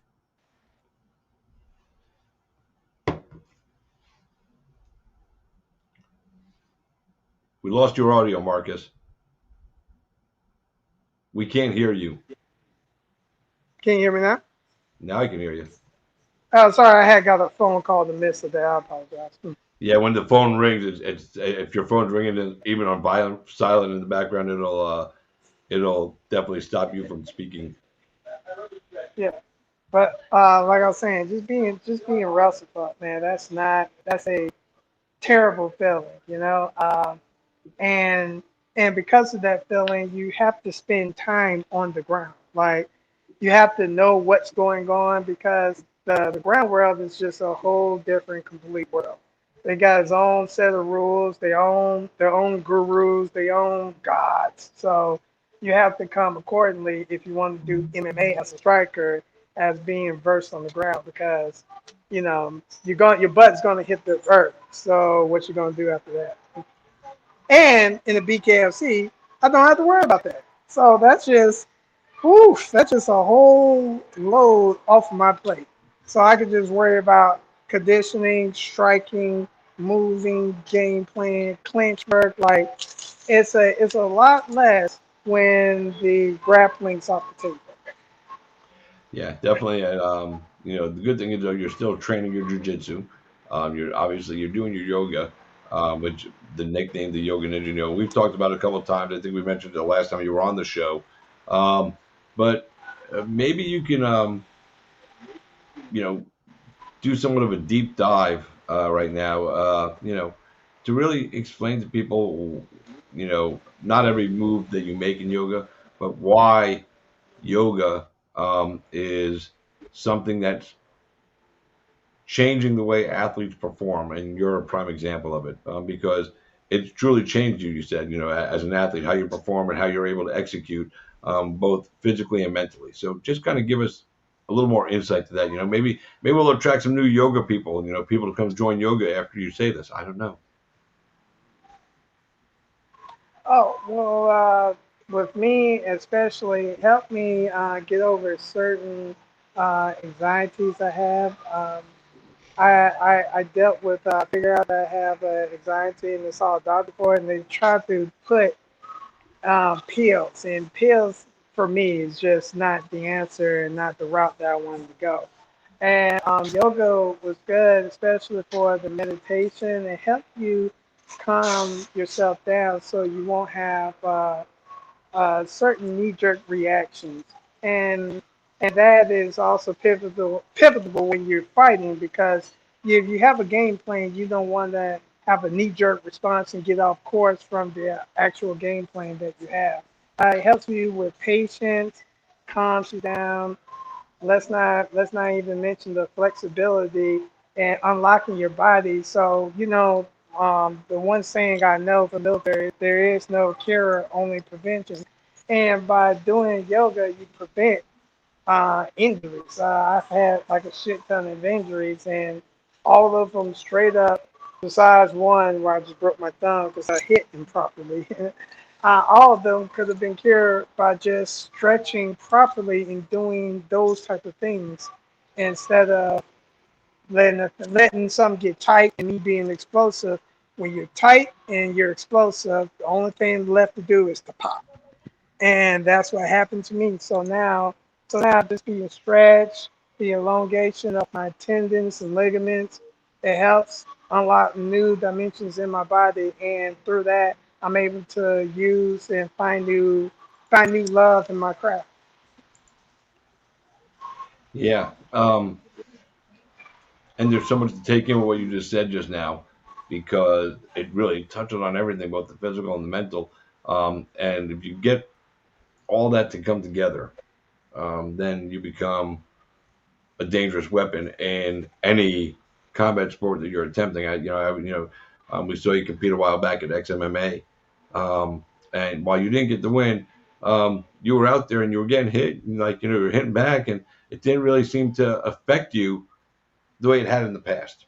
You were out there like just flowing, dude. Footwork was on point, and you were like the same fighter, but there was something different. Yes, well, far there's the 52 blocks too, because man, that guy was raining all types of punches and kicks, and that's just a cross reference of me doing more cross training.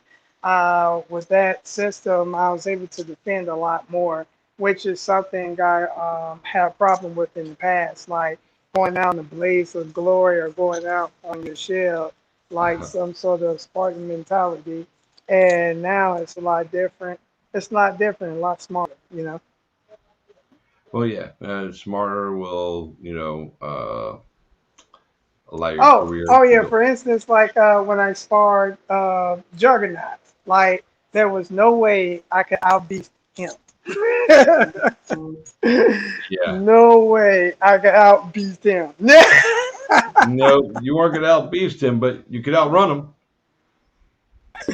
You can out footwork him. Yeah, but You're not hey, I can outbeasting him. outmaneuver, footwork them. That's what the Yoga Ninja does. The Beast would have went out on his shield like a mother against the Juggernaut, but the Yoga Ninja was able to make a point and show people that this Marcus Greenwich is different. Yep. And I'll tell you, man, I didn't know because I hadn't seen the footage they released from that tryout until the other day. And like when you went in there to fight to spar with him, and I stood up on top of the ring apron, I was telling people who you are that didn't know, because I wanted to understand that just because you were in the UFC doesn't mean that you just get to walk in the door here. They want to see something, so that's why you're here. And that made the final cut. I'm like, damn, I got a cameo appearance in this motherfucking video. All right. Fucking, I thought it was Yeah, pretty got dope. cameo. I got me a cameo, a featured cameo, See because they yourself were. in HD. Yeah, well, sometimes I don't like seeing myself in HD. There's too much to see. The wrinkles, the lines, the black circles. It's a mess. Fucking so. But I saw somebody the other day doing something to their eyes, a treatment. Oh man, dude, you like the Dos Equis, man.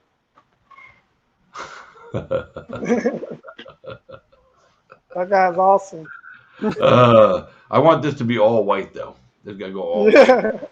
Yeah. Fucking, it's getting there. Who hmm knows? It's a mess in there. So because we can't talk about your opponent or the date of the fight, how excited are you though that there is an opponent out there that they have set up for you, and that you're finally going to get to make this debut here in short order? Well, man, I'm super excited about it. One, because the tryouts were just in August, so and for them to have me an opponent shows their interest in me, and I'm happy because I had a fight in January. I sparred against the Juggernaut in August, and I've been training the whole time. So I think this is an excellent opportunity for me to showcase my skills. Yeah, I'm excited too. It sucks that we can't talk about it, man. Fucking damn it, damn it, damn it. But it's okay. We'll come back and we'll get it on here at another time. Um, um, so do you feel any pressure that you have to go out there and perform, and be like like right off the jump, man? There's no there's no time to build this. This, because you're 36, so it's time to step in, show up, show out. Is that pressure on you or no pressure? Yes, that's what the 5 years were off. That's what I was doing to be able to jump in and show out. If I didn't take that 5 years to do what I needed to do, I probably wouldn't have gotten there with the juggernaut. And because I'm already training now, this is time for me to showcase what I've been doing for the past 5 years. Yeah, and we saw like a little glimmer of it at that tryout, dude. But like I said, I remember I said that But you I didn't said, know what was. I said we saw a little glimmer of what you've been training, because we haven't seen the whole yes. pack yet, and but I'll tell you, Hmm. dude, I was still like thrown off. I didn't expect it. Then you did it, and the slide into the bottom ring, that was fucking like pro style, dude. Like fucking like You you see, were in now and on what? your That feet. should have made the cut. That should have made the cut. That should have I made was, the I video was, cut. I There's was no very doubt, because disappointed that didn't make the cut. Yeah, yeah, because that yeah. was a smooth That slide. was But I that. That's just that think, Ric Flair shit right there. yeah, but I just think Mhm. it happened so quick. I don't think Mhm. nobody saw Woo. it coming. Boom, boom, up in that ring. I Yeah. mean, you were like, boom, boom, right. As soon like you got underneath. Mhm. This is for you guys. This is a reenactment. Pretend my hand is Marcus. Popped right up to Lorenzo's face. That was boom, that quick, right under a ring rope. It was fucking damn. I can't believe we didn't get that. Somebody out there, if you got that on video, send it to us, man. We'll be forever grateful, because that's the video we want to see. That's the shit. Man, it caught everybody. Everybody was caught off guard. Everybody was caught off guard by then. Caught off Like, guard. it got so quiet when I did that. You heard like a mouse piss on cotton, because everybody just looked like, who's this little guy just hopped in the ring? Yeah, like what the fuck just happened here? They're like, Yeah, excuse me, what the fuck's going on here? So, yeah. but they lived and they got it now. So Hmm. fuck them, right? Now, you know what? And there's a lot of people like, talking shit, the keyboard warriors, and you know, um, a lot of people have been talking shit to Juggernaut about our sparring session, and Juggernaut straight up put his address on Instagram. And it was like, "Yo, if you ready to knock me down, come get a contract." And someone showed up. Like, holy shit, someone showed up. Fucking people, man. Sometimes people are stupider than Oh. they need to be. But in this day and age, nothing shocks me anymore, because somebody out there probably went out Mhm. there with the intention of trying to get famous on a video of getting knocked out by Lorenzo or something. Which Yes. Oh my God. Lorenzo, That's and Lorenzo ain't gonna fight this guy for real. Come on, man. Lorenzo's a smart man. He's a professional fighter. I mean, I can't believe it, but it is funny that he put the address out there to show up, and they did. You would have yeah. showed up. One did. One did. Yeah, kudos to that guy for showing up, though. I mean, if you're gonna Do talk we know what shit, you gotta happened? back it up, even if it is on internet, huh? Did he? So he showed up? What happened? You gotta tell me the whole story, because I missed Oh this whole man, thing. Lorenzo gave him. You know how in boxing we say he got a 2 piece in the biscuit. You ever heard that Yep. saying before? 3 piece in a soda, 2 piece in a Oh, biscuit. yeah, yeah. Yo, Lorenzo gave me through a whole family meal, and he ate all of it. It was on Instagram, like it was sad. But I'll have to go he, look at he it. eased off in the end. But yeah, he gave him a family meal. It was funny.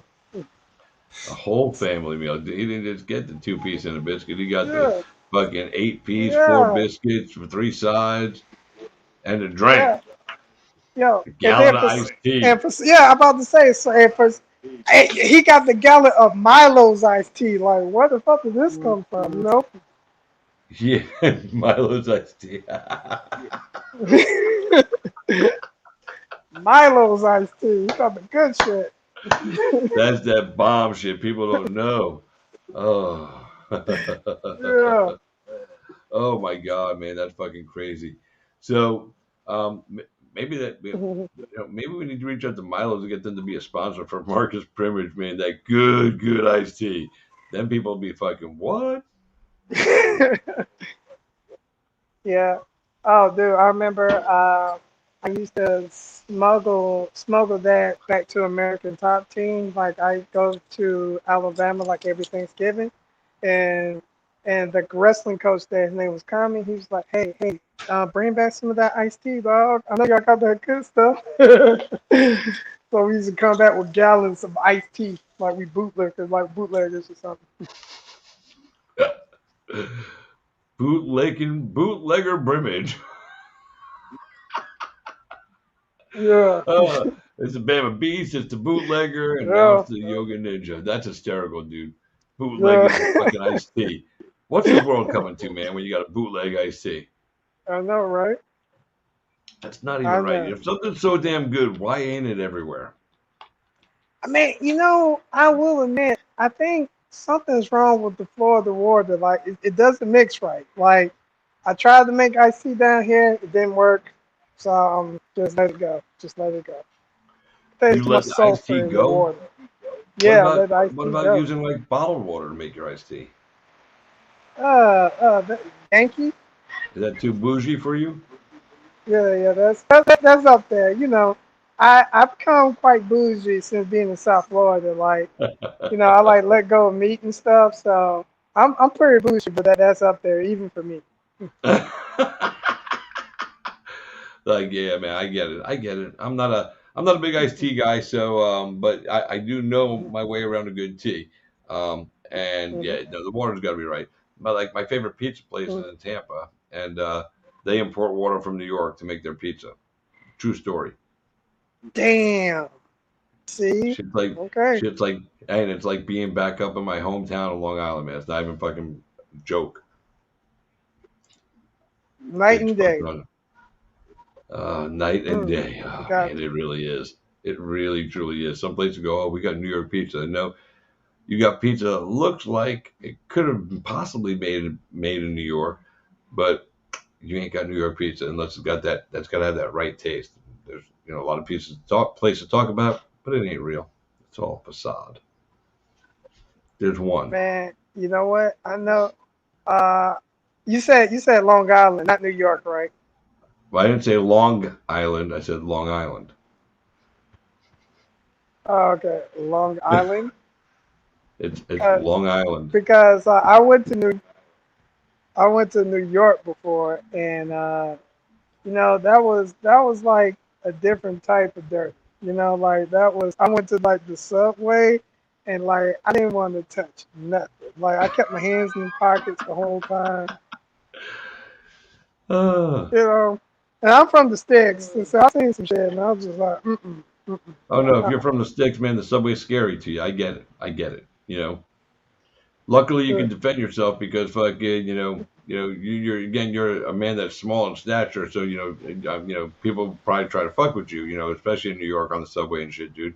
So, you know, you gotta be. I Yeah. know I'm not a big guy. I mean, I'm a little taller than you, but I'm not a big man by any stretch of the imagination. And but I'm from up there, so maybe because I just when I'm there, when I ever, anytime I go visit, I don't give a fuck. You know what I'm saying? It's just like it is what it is.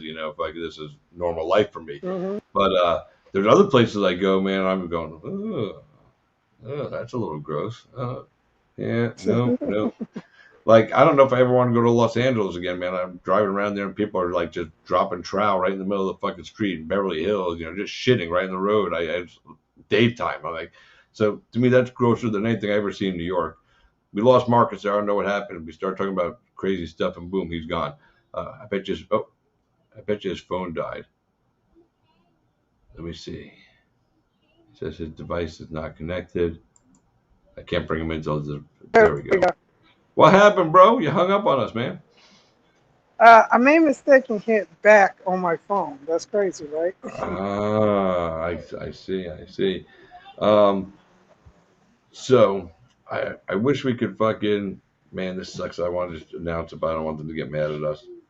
Um, No, no, we'll play it right. I can always come back. I know, but it doesn't mean I want to. I like to, just go to work, and just do shit. Hmm.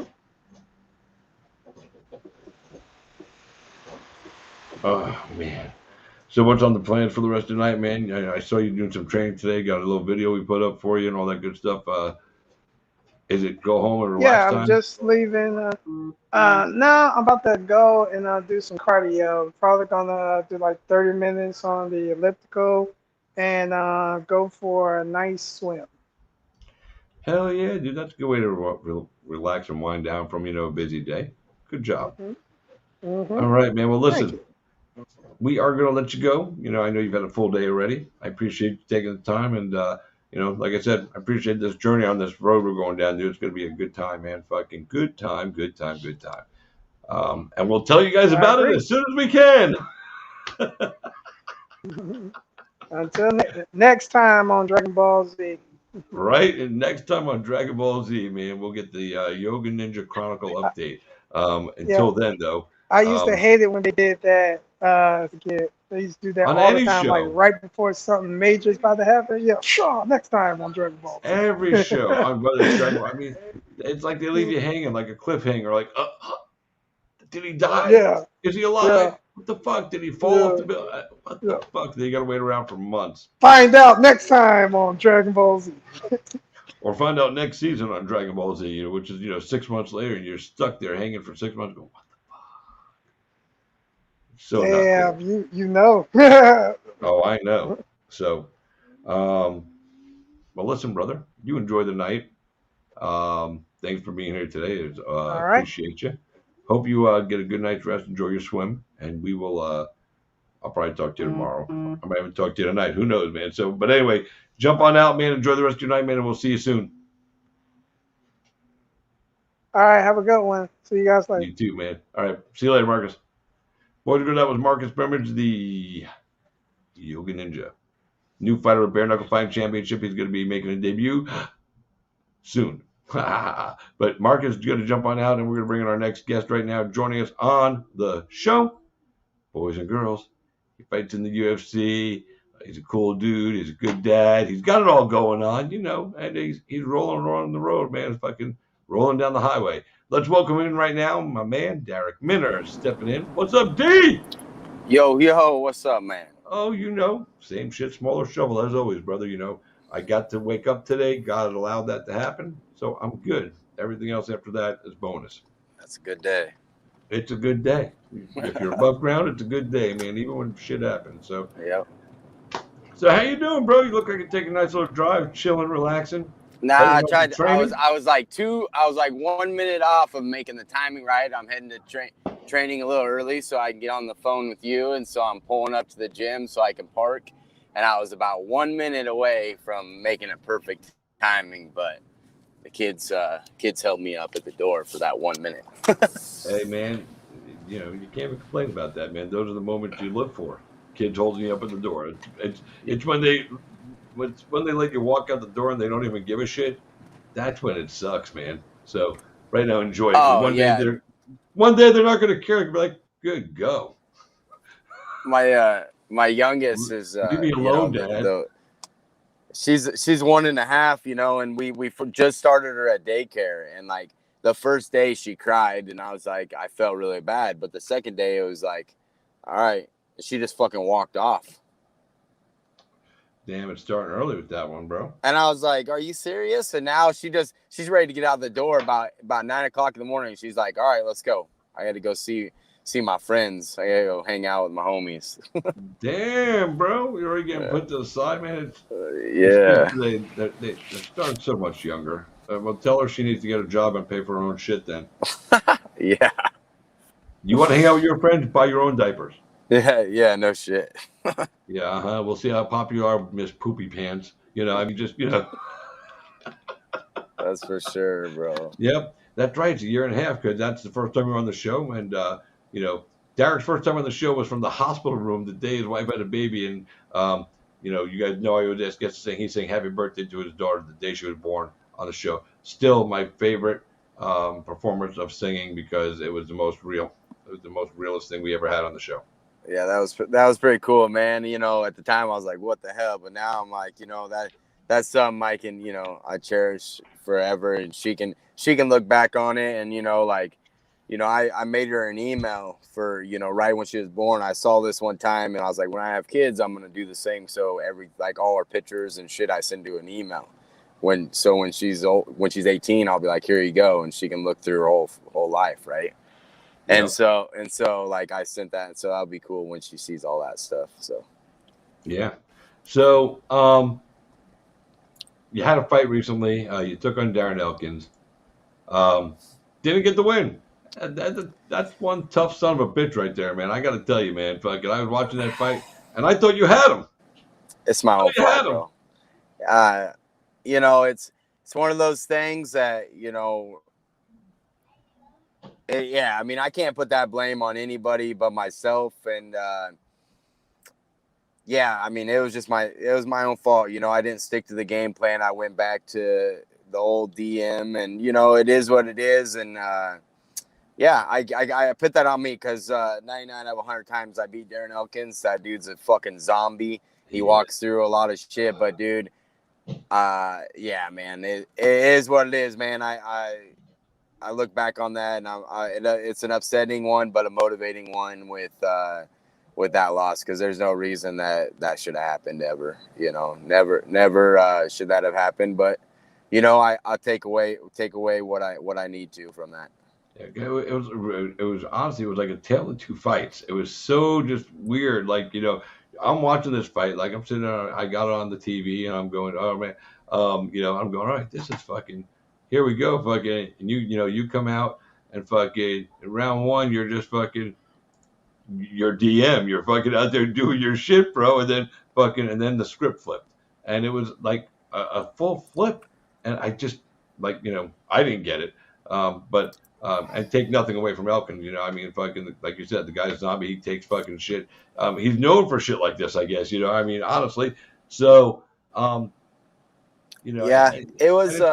was weird, man. For one, it was the hesitation on the guillotines that shouldn't have happened because his neck was there. And I knew it was going to be tough to choke him, but I mean, it was there and I took it. I just took it too many times. And, I mean, my arms got, like, my lungs were there. My muscles were not in the middle of, right when the second round, when that kind of flipped, it was a tell of, I haven't really said, I blame myself 100% no matter what the circumstances was. But 10 days before the fight, I had staph really bad, and I got 2 shots. I was on antibiotics all until the day before the fight. So, I mean, it is what it is, man. I should have went out there, took him down, and just grinded on him the whole fight, and it would have been mine. But hey, man, I'll take the blame and I'll ride the wave. So, and with you,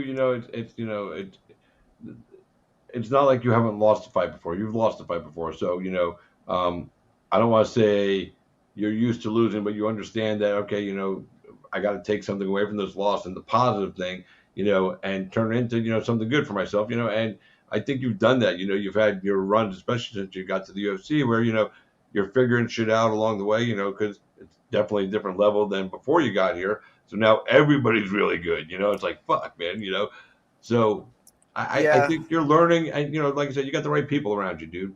But it's cool that you admit where you fucked up. Some guys don't want to admit it.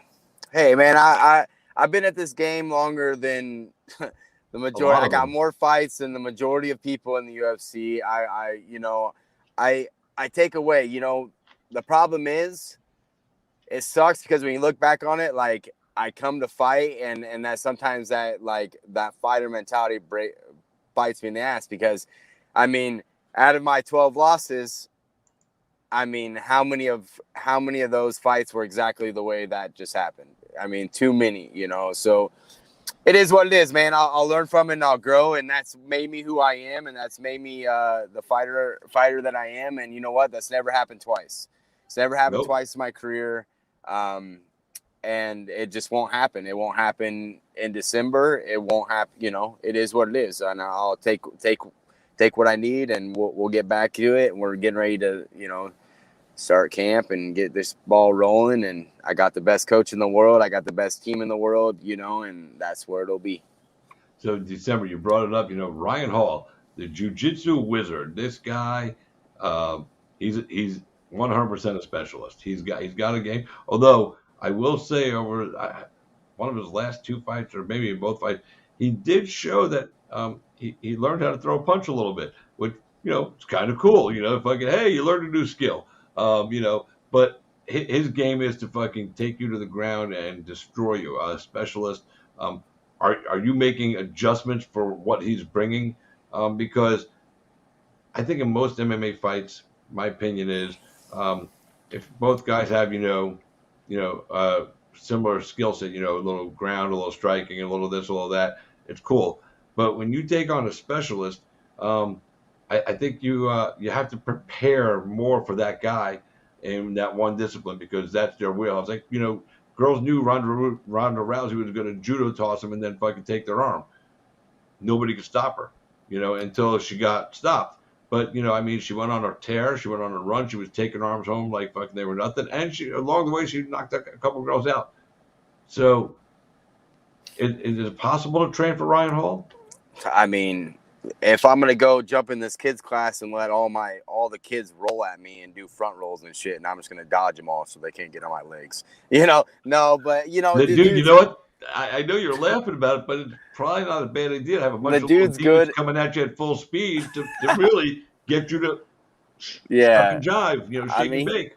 He's good at what he's good at, man, and I like the fight. You know, I personally look at the fight and I like it, and you know,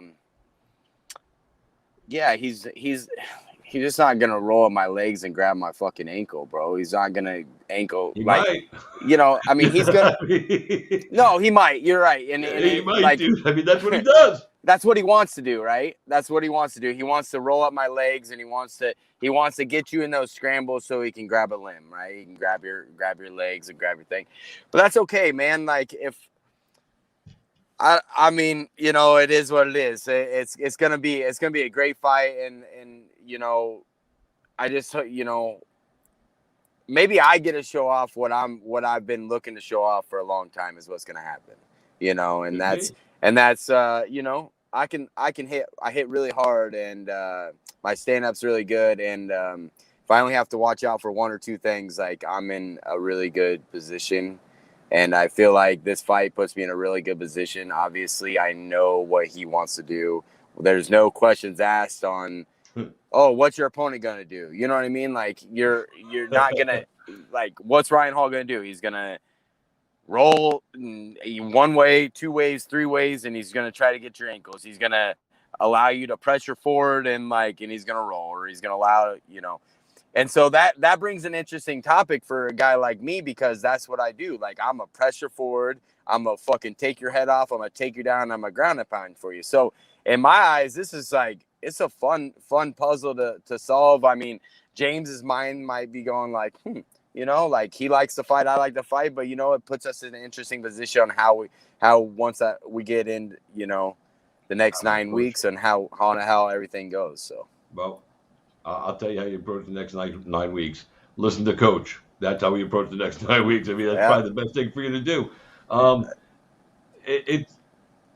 Just remember, too, when you get to media day, just as soon as you get to media day for this event, and they're going to ask you a question, just start out by, before they say anything, just go, listen, for all of you that are going to ask me in 12 different ways from Sunday, you know, what do I expect from Ryan Hall? He's going to try to grab my legs and fucking take a joint.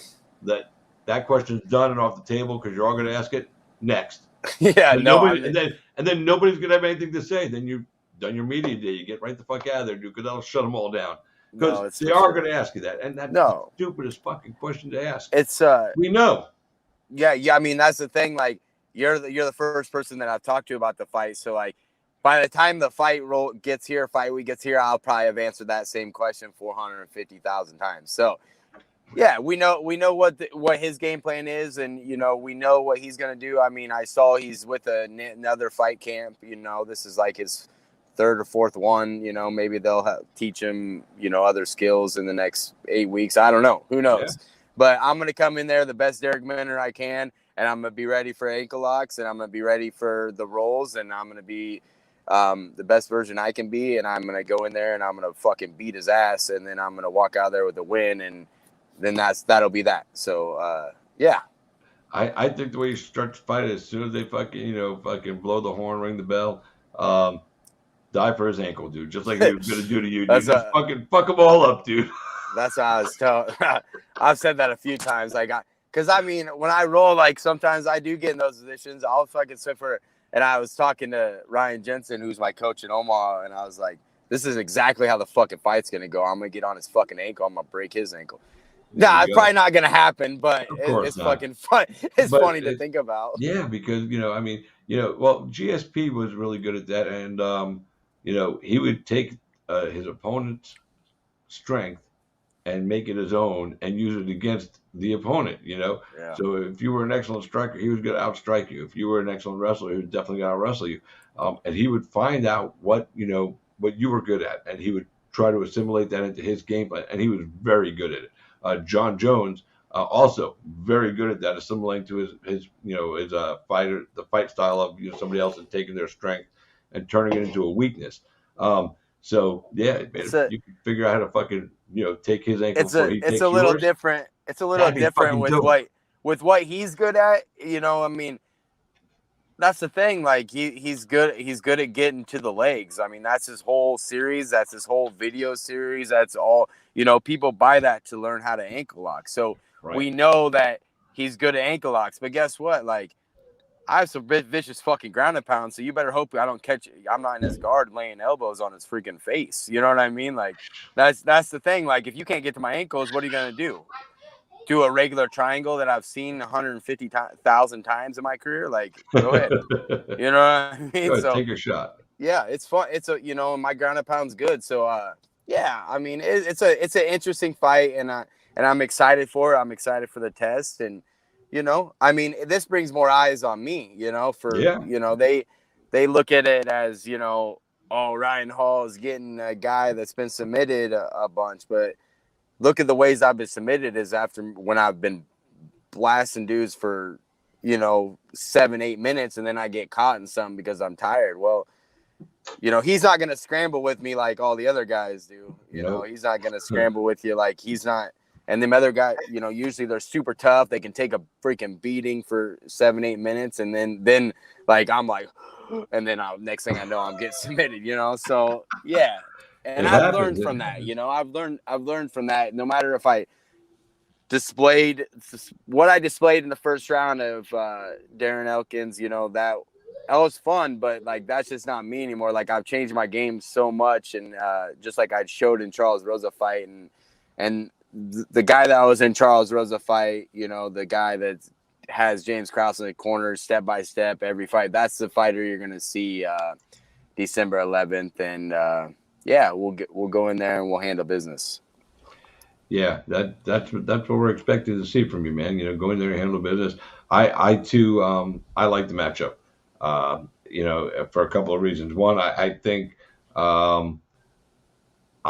that Ryan Hall has been trying to work on his stand-up and his kicks and his striking with his hands, and I think he's eager to kind of show that off. And I think that falls into stylistically your benefit if that's what he does.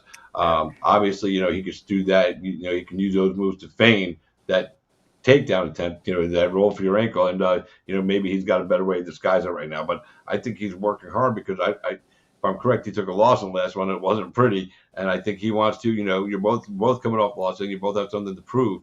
So I think he wants to show that he's a little more diverse in this one. So that's going to put pressure on him.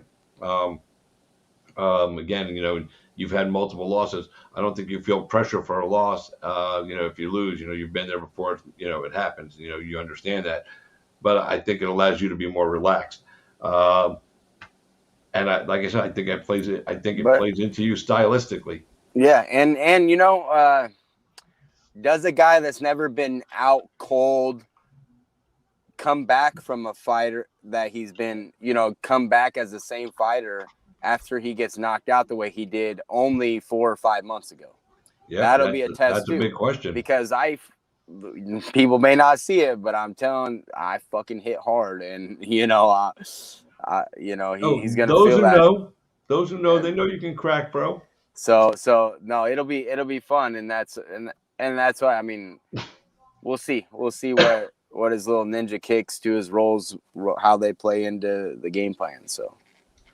So we've got the idea, we've got a date, we got an opponent, we got all that stuff. how's daddy life now with the little one a year and a half in, other than the fact that she dishes you when she wants to go to school? But other than that, man, it's busy, man. When I'm in between fight camps, I'm Mr. Mom, right? My girlfriend, she owns her own business. She does hair extensions, which is fucking long hours, so 4 or 5 days a week she's grinding, and I, take it to daycare. But at night, most of the time she won't get home, 4 days a week till 8, 9 o'clock at night. So I handle everything from 8 in the morning till 8 at night, and that's the way it is, besides the day when I have them at daycare training and stuff. So it's been good, man. It's I love it. I've created a great bond with both Brixton and my stepdaughter, and then Brogan, my daughter. So it's cool, man. I love dad life. I love being a dad. I didn't know how I was going to transfer over, but man, it's awesome. And gonna be gone, for 8 weeks. And so that'll be interesting. It gets harder and harder each time, but we're fighting for a purpose, and we're fighting for their future. So, that puts another chip on your shoulder. Yeah, I guess as she gets a little older and she realizes more and misses daddy more, it's going to be a little tough. But like you said, you're going out there to do something, to hopefully cash in on some big paydays, to help better her fucking future. And, if they can't appreciate that, well, then good. You go to school with your friends. Yeah. No, she's cool, man. And it's just an interesting change of pace to, since I've been fighting for so long, it's just I've been fighting since I was 19. I'm 31 now, and it's just a different type of selflessness when you're not in camp. You know what I mean? So you got to transfer that from that to being selfish when you're in camp, and it's hard as a father. So. Yeah, it's got to suck. I mean, just let's just be real. It's got to suck. That you have to be that far away for that long. But will you take any time to come home? I come home on the weekends. Yep, I come, which makes it good. I wish we lived in Kansas City, obviously, because that would make shit a lot easier.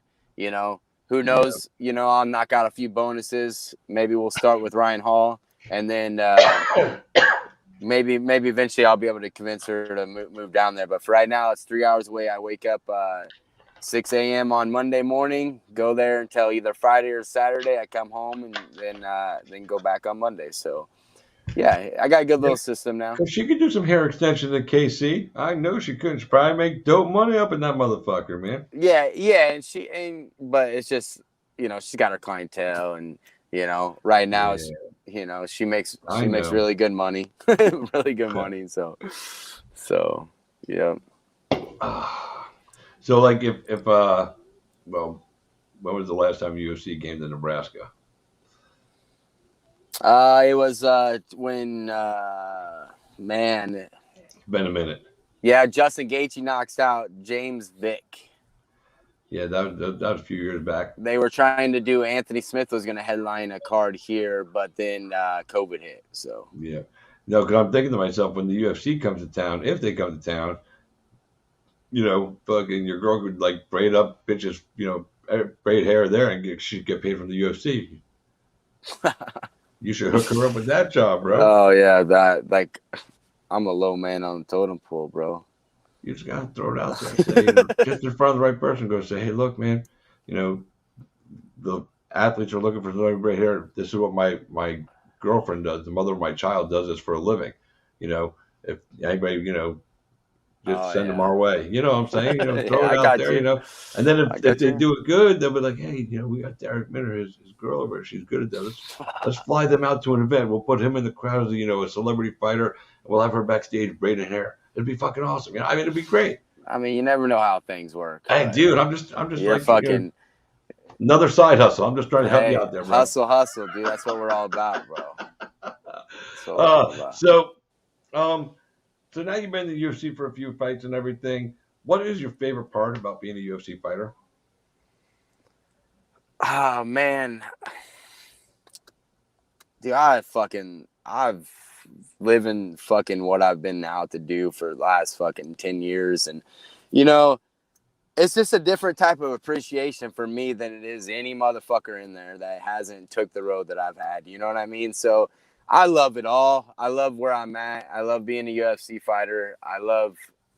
I mean, you know, it's just, man, it's just all pretty cool. I mean, the fact that I don't ever have to buy clothes really again is kind of cool. You know, that's like a cool ass perk, you know, but then I look at myself, I'm like, Jordan's like, you can't be wearing that shit all the time. You know what I mean? Like, but it's, you know, that's cool, but it's all the same really since I've, you know, begun MMA. I just get paid a little better, and I fucking get a you know, live it out. I don't know. Like I like being a fighter, man, no matter where it's at. Has it lived up to your expectation of what it was going to be when you got there? Is it just as cool, or is you know, is there some of it that's not as cool? That you know, let's do this. Tell us the most uncool thing about being in the UFC. The most uncool thing that is part of it, outside of having the P test for USADA, because that's the easy answer. I had to shut that down right there. Oh, I don't care about that. That's whatever. I usually never can pee when they come, so that takes like 2 hours. But the most uncool shit, you know, like, has been the for me is I only fought one time with fans, you know. So like the most uncool shit right now is like being trapped in a hotel room every fight week, you know what I mean? Like we can't go nowhere. So that's been pretty uncool because of COVID and that experience, you know. Making weight is fucking uncool. It sucks. I mean, you know, yeah. Yeah, cutting weight, but you can't even say that's uncool because you had to do that before you got to the UFC. Yeah, I mean, it just sucks. That doesn't even count, but that don't count, dude. That was, you know, you had to do that to get to the UFC, for Christ's sake. No, for sure. You can't blame the UFC for that. I want to know if, like, something they make you do, like, you know, the media obligation or signing posters or this or that. Is there something that just, you know, you're like, fuck, man, I could be doing something better with my time. The only thing, you know, like, so I feel like the UFC is just a more organized local, like it's just a more organized, a more stretched out LFA, RFA, and I fought for them a long time, you know, and so like everything's just so stretched out. So you get there on Tuesday, but you only have one or two things to do each day. You know, I feel like, you know, maybe bring you out another day later or whatever like that. I think it's just a lot of waiting around. That sucks. Yeah. Well, especially because you have to, you know, hit the scales. You know, so you get there on Tuesday for fight week, and you're not hitting the scale until Friday.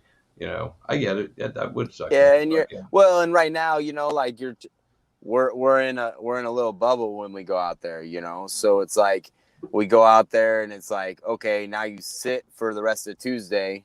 You get out there at fucking 11. You don't have shit to do the rest of the day, and then Wednesday rolls around, and you get your results, and then, you know, maybe you go to the PI, maybe you can do this. But, and back to your answer, the most cool shit is being able to, like, get massage and get everything worked on during fight week, bro. That, like, Heather saved, like, I had a fucking kink in my neck. We were needling it all last, right before Elkin's fight and stuff like that. So that's pretty cool, being able to get treated right on the spot. So have you time to, like, go out there and just do a few days at the PI when you're not booked for a fight?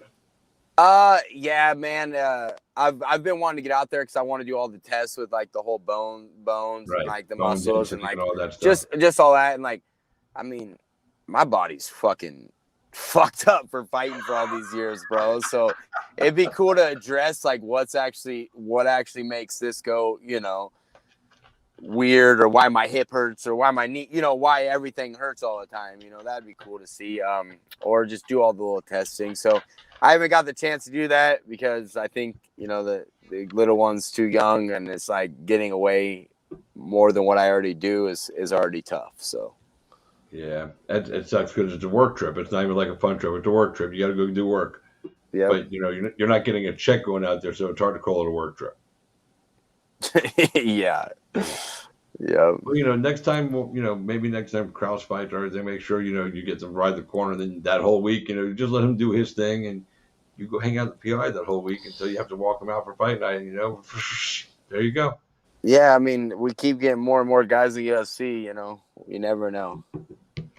Yeah, we'll get you there, dude. We'll get you there. And we gotta get some time out to PI, dude. Do all the cool shit.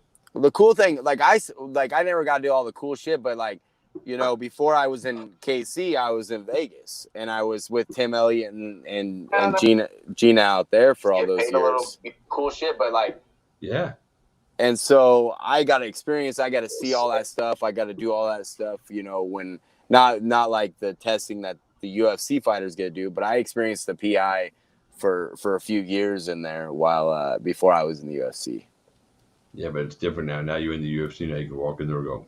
Now I can say, hey, I'm me now. I get in with my name. Yeah, you get in with your own name. That's the cool part, dude. Yeah, yep. Well, listen, brother, I know you got to go in and train, so I will let you go. I appreciate you taking the time, dude. I appreciate you being honest about, taking that L in that last fight, and, like I said, some guys don't like to own their own crap when it comes to mistakes made in a fight, this person did, you're the one fighting, man. So, you just own your shit. That's the sign of a person that's a man, or a woman that's a woman, when they just own their shit from jump. They go, hey, I did that shit. Sorry. Yeah, it's no one else to blame but myself. My coach had me ready. I was ready. My cardio was ready. But if you fucking slam on this fucking gas pedal going 100 mile an hour, you're only gonna go so far before you hit a fucking wall. So you ain't lying, bro. You definitely ain't lying. So, but it was fun and it was exciting. I mean, everybody enjoyed it. So it it was definitely an entertaining fight, dude. One way for one guy at the beginning, and then the other guy. It really was. It was a good fight to watch, and regardless of who you picked or who you bet on in that one, those are my favorite fights. That I don't even. Sometimes you watch a fight, at least I do. Sometimes I watch a fight, and it's so good going into the third and final round, and even I'm going. I want this to end in a draw because both guys deserve their win in this one. You know what I'm saying? If you go the full, I should have back to the fight. Sorry, I interrupted you. What'd you say? No, go ahead, man. Finish, man. So, I think a lot of it had to do with my adrenaline was going so much because the ref warned him 2 times that he was going to stop the fight, and so I'm like, oh fuck, it's over, And next thing I know, this fucking zombie wakes up. He's freaking. Eyes rolling back, and then all of a sudden he's there. It was weird. It's weird. It's like that movie that show Walking Dead. That's what I felt like I was doing in there. He fucking just kept waking up. What the fuck? What the fuck, dude? Go to sleep. Yeah. Stay asleep. I'm working here. Come on. Yeah. Well, listen, man. You go enjoy your night training, man. Go in there and roll around, get beat up a little bit. That's what life's all about.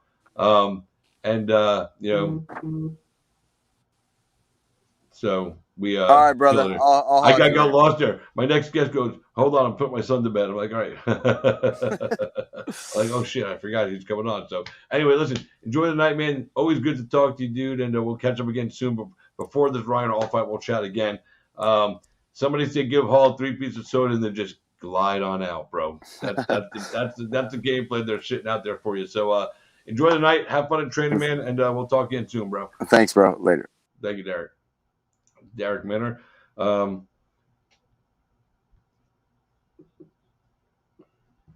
So we are waiting for Alex Nicholson. He's putting Prince Odin to bed. So we'll stand by and wait for him. And actually, speaking of putting to bed, where are we going here? All right. So I have to go check on the grandson, make sure he's still in bed. So I'm going to put on an interview. I don't know how long this interview is. Let me see. KSI with Abby, KSI with Taylor, or Gian Herrera, Jared Warren. I think this one with Gian Herrera. Hey guys, how you doing? It's Christopher James, KSI with Christopher James live in the locker room at BKFC 19. Bare Knuckle Fighting Championship is kicking ass in Tampa tonight, and this man kicks some ass. He caused a little stir yesterday at the weigh-ins, throwing a little kick action. It was a lot of fun. Little heat. Used to fight in the UFC. He's a Tampa legend. Gian Herrera. Gian, man, first of all, how you feeling, bro? I feel great, man. I feel like this fight was in the making for many years. Yep. We were able to fucking take care of it and do what we knew we were always gonna do. So I'm just happy we did it. It's funny, before the fight, I was talking with somebody, I said, I really wish these guys would have got to do this years ago in MMA. and then do it this way, just to, kind of make it a little more fun. But obviously it didn't happen, but here we are tonight. You and Abby Velasquez, you dropped him, I believe, 6 times. Holy shit. Yeah, holy shit, dude. And you went out there and executed the game plan, dude. You made that debut. I know it's been a long time coming. Yeah. Because, what was it, 2 years ago you were at a tryout? 2 years ago. And then you... I got injured. Injured? Yeah. Yeah. Well, yeah, long story. I got injured, and then the fight was unable to happen, and then that gave their camp a whole lot of room to talk smack about me and just down talk about me, and so I'm glad I was able to go in there and do what I had to do. Yeah, now tonight, so take us through the fight, your game plan. I was listening to your coach talk to you a little bit about some stuff. Did you execute the way he wanted you to, or did you kind of freestyle a little bit out there? Well, my coach says I did exactly what I trained to do, and I mean, it felt like I did what we were training to do. I kind of felt Abby was going to be a lot more forward coming into this fight, and I think that's what hurt him. But it was something that I knew he was going to do. I knew he wasn't going to do the whole running thing, and I was just ready for whatever he was going to throw at me, whether it was running around the ring or coming at me. We were ready for whatever. Yeah, and you really went out there and you totally put that plan into play, because you didn't feed into the traps he was trying to lay. You just did your game plan, and you came out with the victory. You got a few stitches, So now that you've bare-knuckled, what's your thoughts on it? Because, I always tell guys, until you bare-knuckle, even though you've been signed, until you bare-knuckle, you ain't bare-knuckle. Now you've done it, man. So is there that fire to keep doing it, or you're like, all right, I tried this, I did it? Well, I came into the fight very underpaid, and I only took the fight because it was Abby, and we have a lot of history. So if we're able to figure that out, and I'm not asking for millions, I'm not asking for tens of thousands of dollars. I'm just asking what I'm worth, Okay. And it's really I'm just asking less than what I made on my last MMA fight, and it wasn't in the UFC. So if they can honor that, then they can have me back here whenever they want.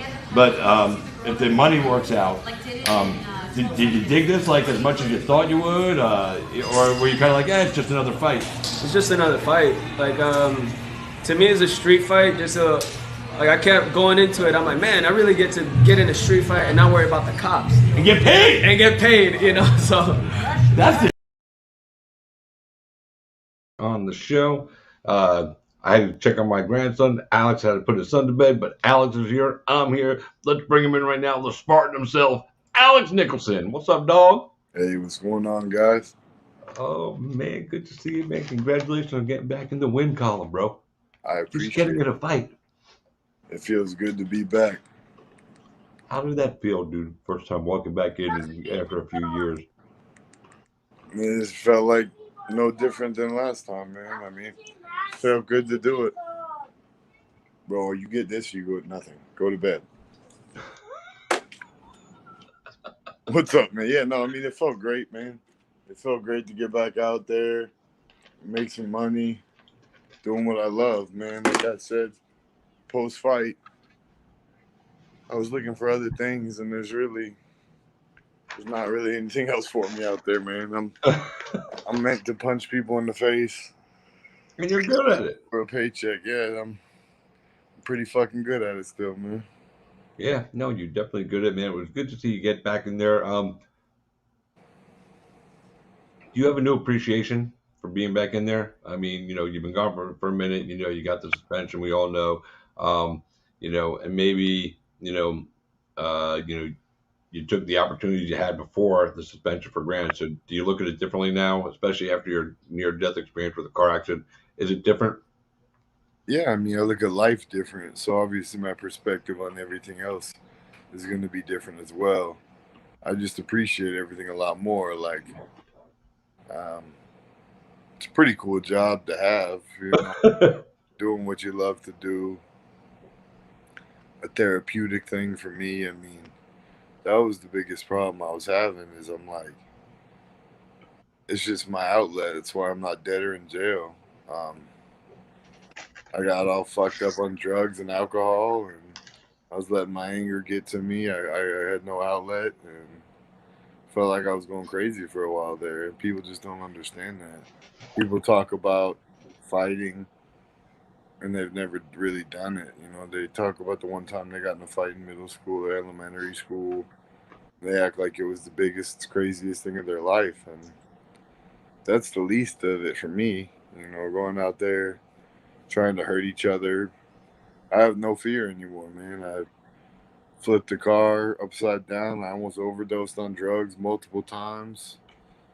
I'm not scared to go in there and fight a man. I think I'm just more mature. I mean, I'm able to stay composed. I showed that.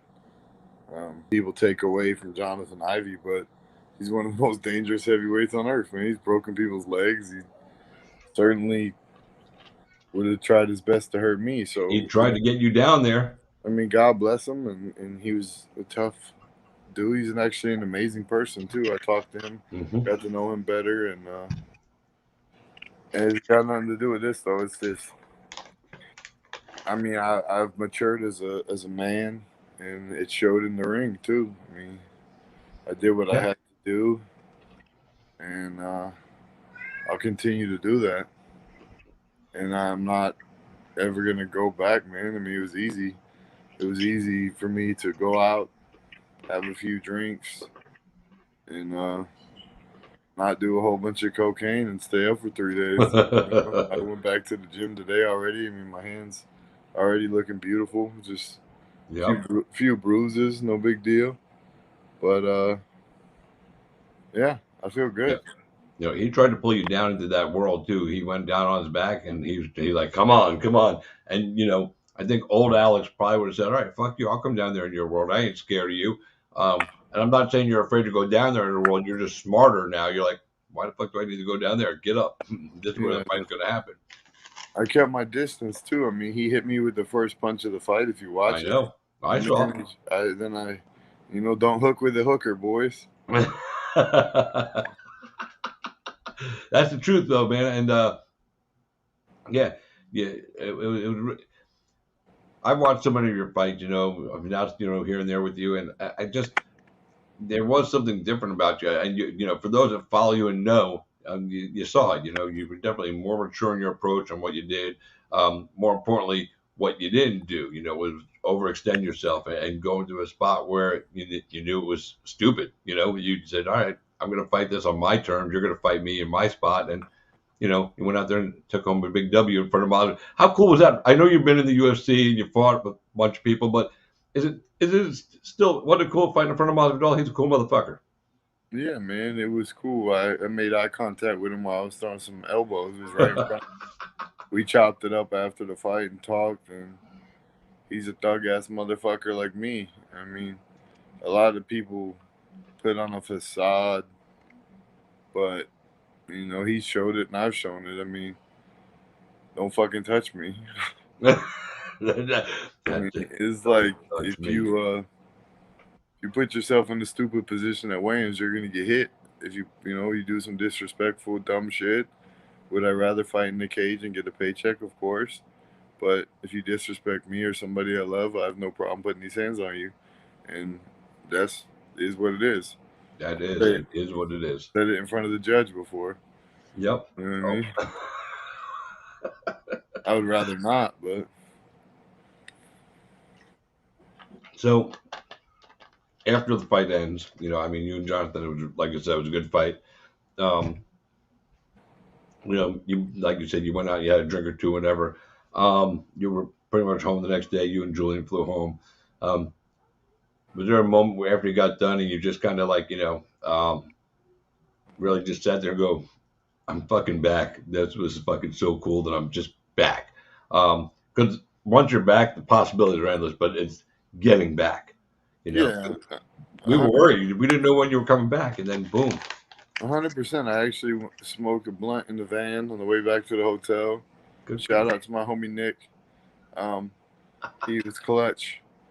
And I just decompressed for a minute and thought about everything. And it felt really good to know that I got money to provide for my son again. I mean, doing what I'm good at and doing what I love and what I'm passionate about.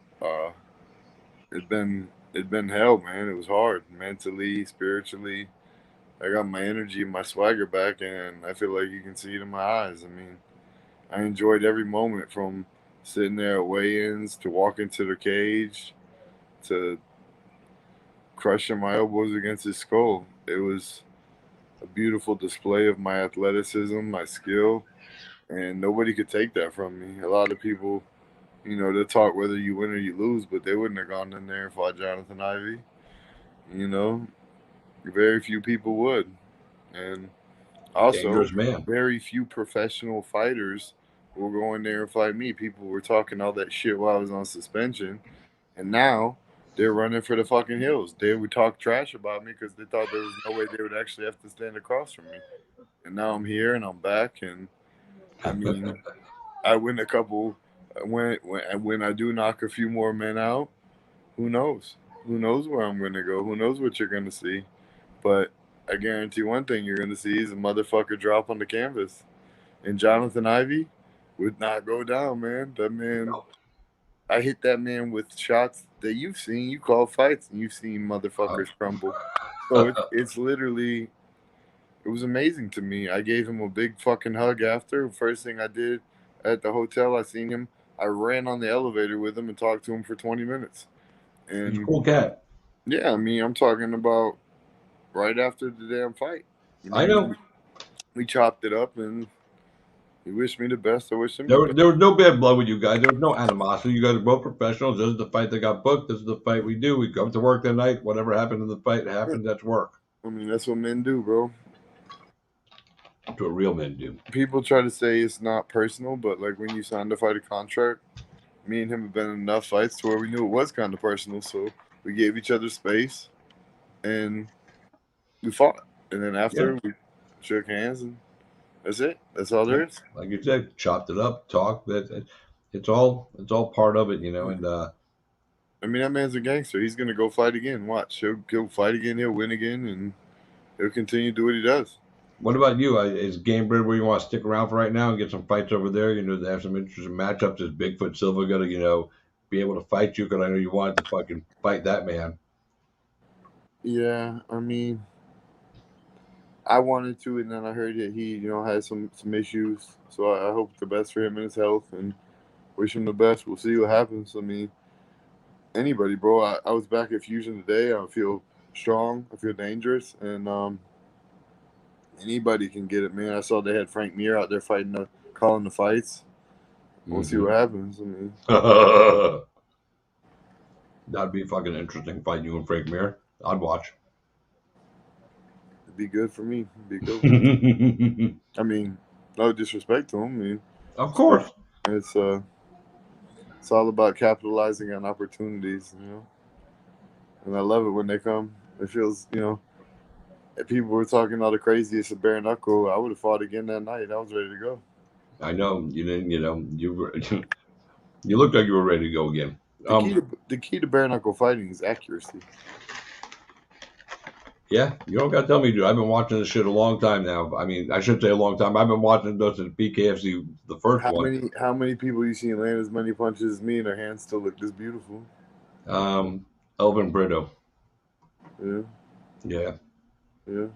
Elvin throws a lot of punches, and his hand, he doesn't get hand injuries, dude. He's actually, with his training down in Puerto Rico, dude, he's doing something to, make his hands better. I don't know how he does it. He could try to explain it to me. I wouldn't understand it.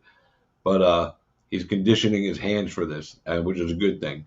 I've been doing that since I was 15 years old. Andy Gwynn says hello. Andy Wynn. What up, Andy? She's like, Alex. She put on hell of a performance. Congratulations. She sure did. She sure the fuck did. You're talking about training, being back at Fusion and working with Julian. Let me ask you, how cool is it to have Mike back around on a regular basis now? Because he was traveling around, training here, training there, down in Miami for a while. I mean, Mike and me were always together. When I moved to Miami, he moved down there a month later. So weird. I know, but now it's back here. It's kind of it's home for you guys. You know what I'm saying? You're back close to family. Your dad, your mom, Odin, of course, and having Mike there, Julian, and all the boys. You just kind of Phil's around. I mean, this is good.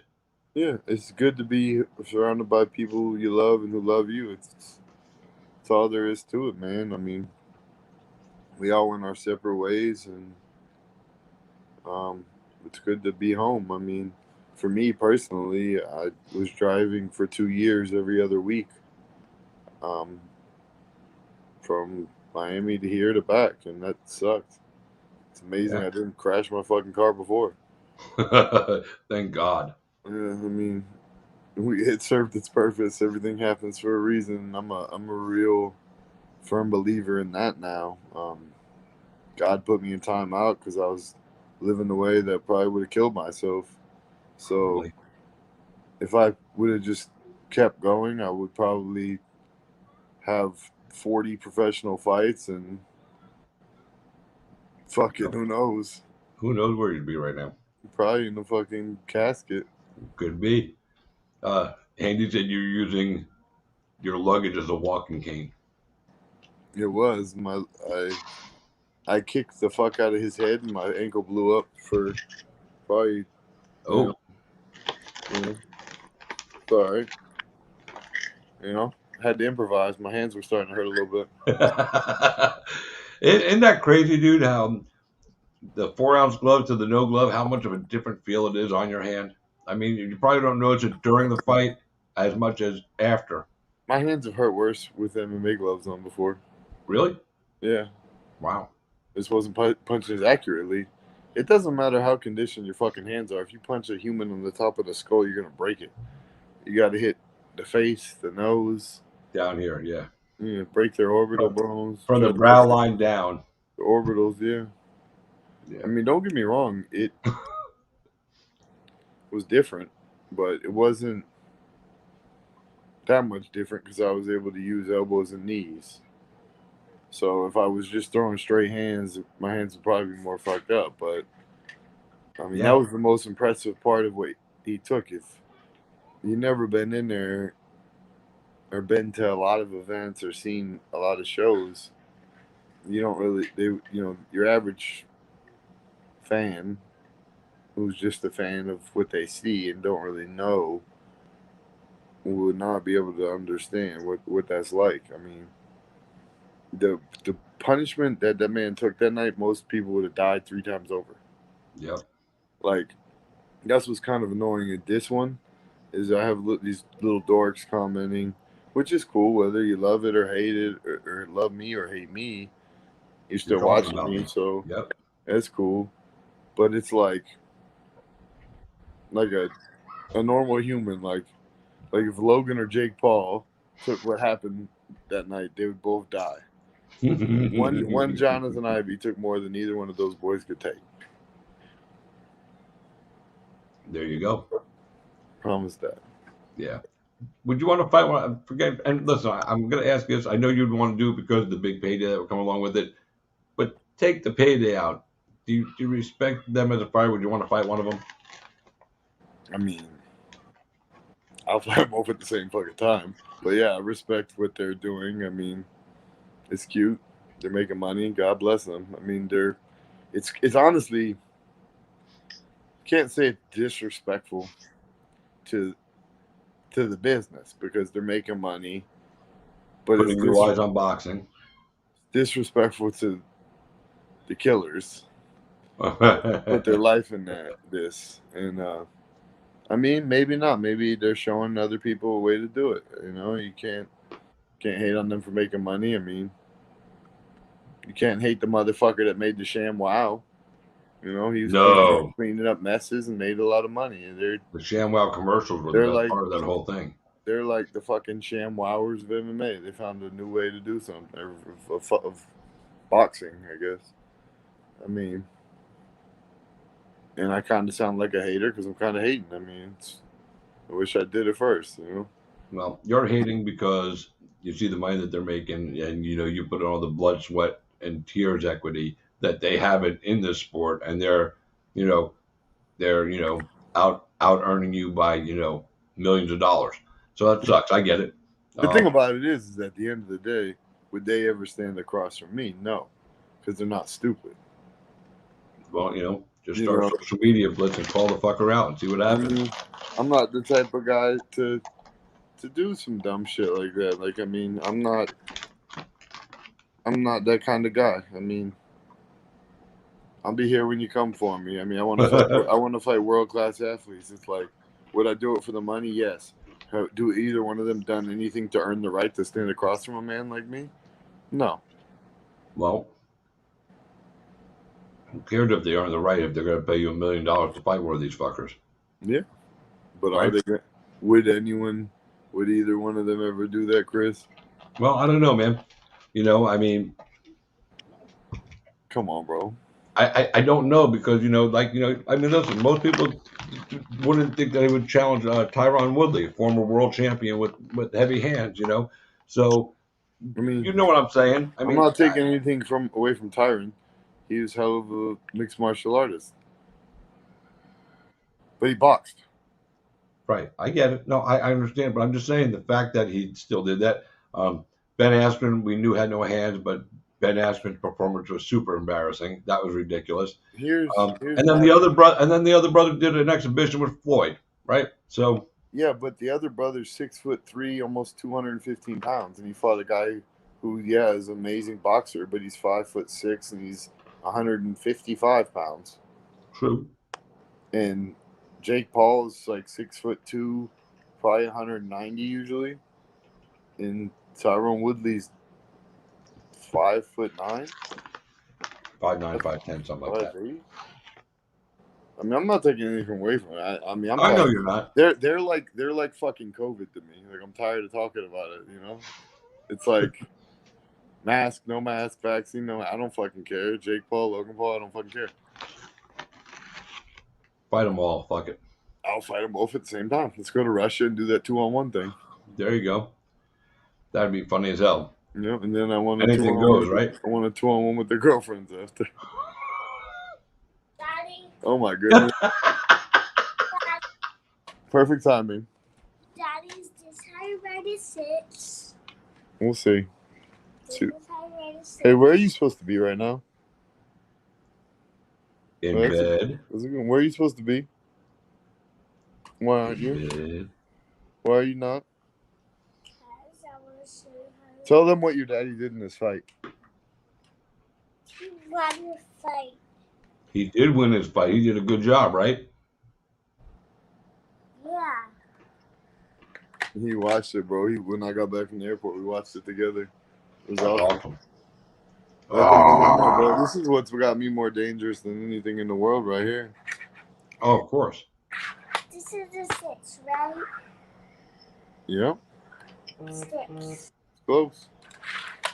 How do you write a 6? Yeah, no, man, things are good, bro. Life is beautiful, and I'm grateful. I'm excited for what's about to happen next. We were talking, I think, late November, early December is going to be around then. And I'm going to get officially cleared up.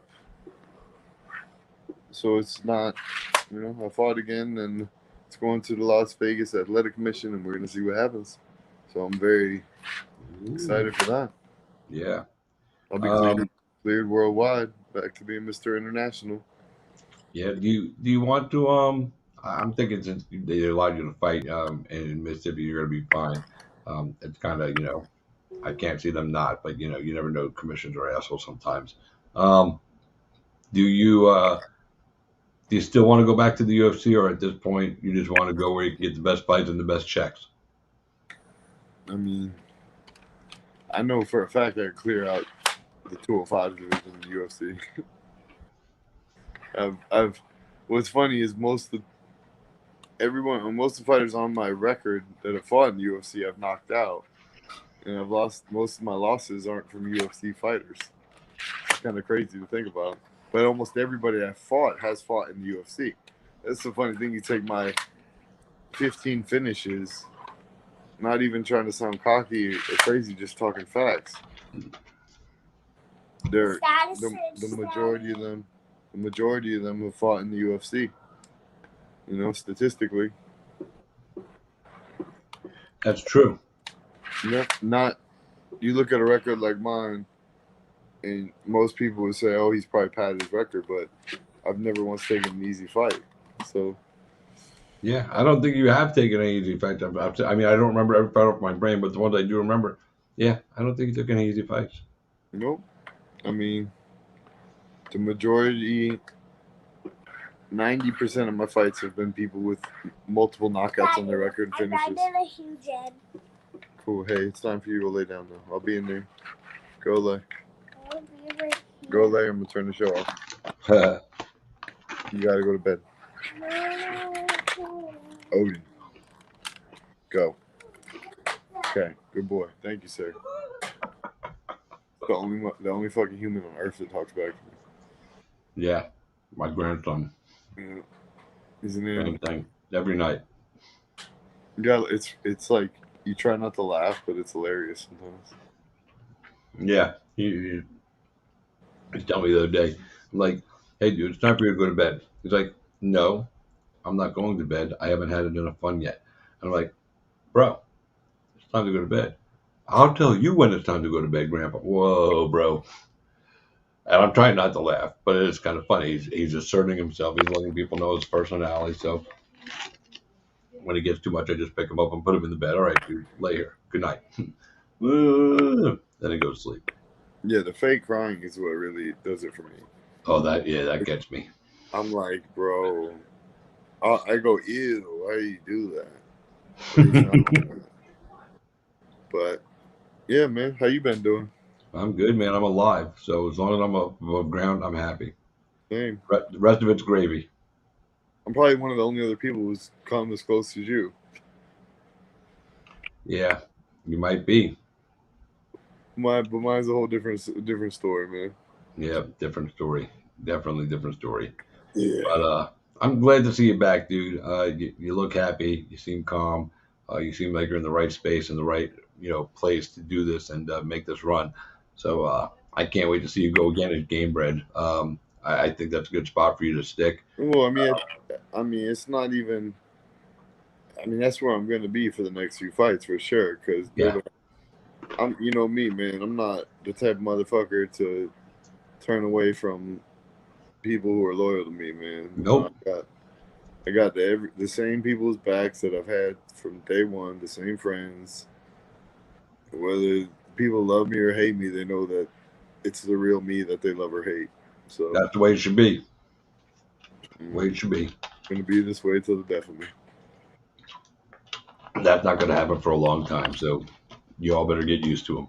Yes, sir. All right, well, listen, man, I know you're going to go put the little monster to bed. He's back again. So, Odin, good to see you, buddy. Good to see you, buddy. Good to see you, Chris. Good to see you, Chris. Yeah, man. All right, Alex, always good to see you, dude. Like I said, I'm happy that you're back. Odin, what? Make that noise like when your dad goes to fight. Give me that big. Ah. Oh.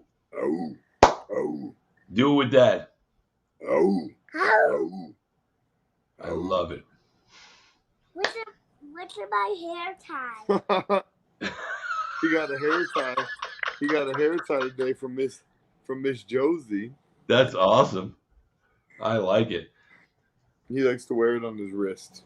To look at my hair tie. Where's your hair tie?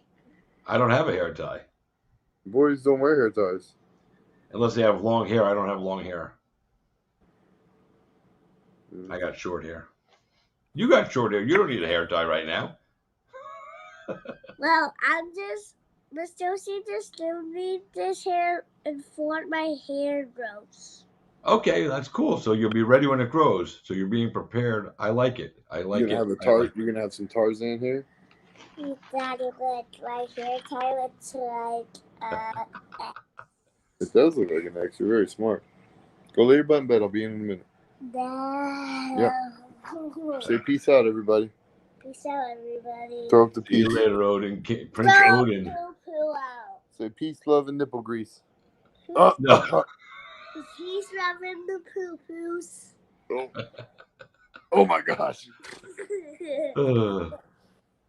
All right, well, gentlemen, I'm going to let you guys jump out of there. Odin, good to see you as always. Alex, great to see you, man. Glad to see you back in. Let me know when you get that next fight thing. We'll definitely get you on and talk about who the next victim is, because, it's always fun to talk about that. And we always know it can change, too. Yeah, we know it happens. So, but hey, I appreciate your time. Always, brother. Always. Everybody's love, support, and hate. all good, baby. As long as they're talking about you, it's all good. So we will catch up with you again soon, man. And thanks for being here tonight, bro. God bless everybody. Peace. Love you, bro. Later. Love you too, man.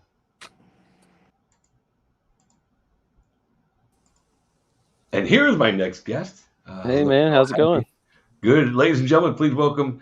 I don't know if I can call him the gentleman anymore after the fight he had the other night, so I'm just going to call him RJ Summerlin. RJ, man, welcome to the show. It's good to see you. Hey, man, it's good to be on. Outside, hanging on the porch, little hoodie on. What's the weather like up there right now? It's actually, I mean, it's probably in the high 70s, low 80s. I don't know. I haven't checked. I'm just a hoodie wearer. It's hoodie time. It's October. I'm wearing a hoodie. Yeah, I guess that's the way it works. If I was up there, I'd probably wear one too. So let's jump right in, dude. Game Bred Fighting Championship. About a week. What was it, a week ago? Week and a half ago? Yeah, it was last Friday. Yeah, so about a week ago. Yeah.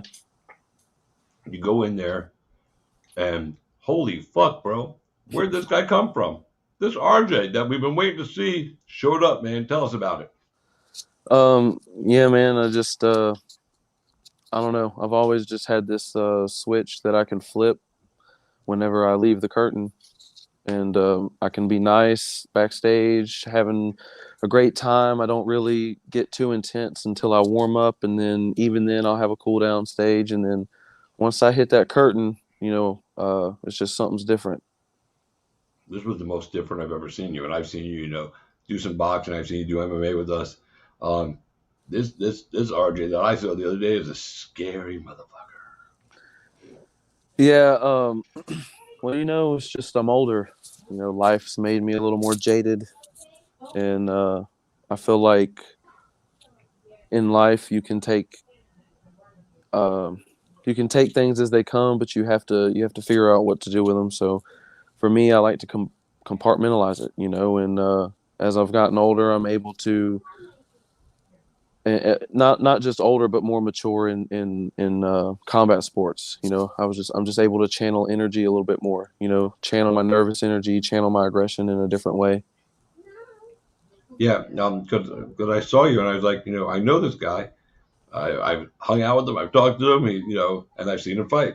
I've never seen this version of him. This is fucking, and I'm not complaining about this version. This is the version we need to see. Because you were taking on a really tough cat in Chris Mixon. I mean, he's not like somebody that you should like go, whatever. I mean, people, especially here in Florida, we know who he is. He's a tough guy. He comes to fight. And you had to be ready for him, and well, you were, but he cracked back, didn't he? Yeah, I mean, I knew he was going to be a tough guy. I feel like my best performances come from fights that I know are going to be tough, and I hate to say it, but there have been fights in which I've overlooked the opponent. Both of my pro losses, I was extraordinarily confident going into the fight. And confident that I was going to win. I was still confident going in this time, but I was nervous. I had that nervous energy, and the last two times I didn't have that fire, if that makes any sense. It does. You need something to motivate you. Get you out of bed in the morning. Yeah, when I made a lot of my amateur fights, I was always the smaller guy because I fought heavyweight. And so it was always nerve-wracking to go into a guy you're looking up at. So that's why I performed so well then. And then it just inconsistencies in the training got in the way too there for a while. I had a couple of gyms closed down and then have to go try to completely switch my style because I had some catastrophic injuries and that I had to rehab. And, it all has come to a head to be able to use those experiences to be able to channel all of that into this one performance. Like I knew Chris was going to be a killer. Like I've watched him, I've seen him, I've heard his name before, and I know people who know him, and I knew he wasn't anybody to take lightly. And so I had to take from all those past experiences and use it in this camp and in this fight. The physical training that you're doing for this, because it's bare knuckle MMA. So obviously you're going to do your training, with 4-ounce gloves or boxing gloves on. Did that prepare you for what you felt when you were cracking him with your bare knuckle? Was it something like you didn't expect, or was it exactly what you thought it was going to be? Uh, And getting cracked with a bare knuckle, getting uh, cracked and cracking. Give me your opinion on both of those things, because there's a lot going on there, man. That until you well, do it, yeah, you ain't done it. yeah, for sure, for sure. As far as the punching goes, I was honestly lucky to come out of this fight with he only landed a few body shots. I've got some bruising, right underneath my chest area, right on my rib cage, just a little bit. But those were the only bare knuckle punches he landed. Um, I didn't take any flush bare knuckle punches to the face. So as far as that experience, it's still going to be a new experience going Oh in. damn! Yeah. So That's one of I those mean, ones you I've want to get been out of the in. way quick. Get that Yeah, shit out the way. Now you got to I've wait till been the next in. one. I've been in plenty of fights growing up.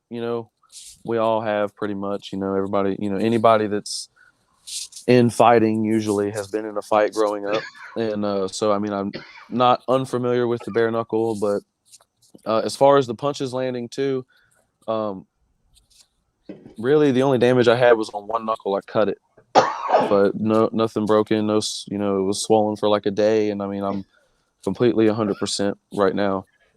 So the training I feel like did pay off.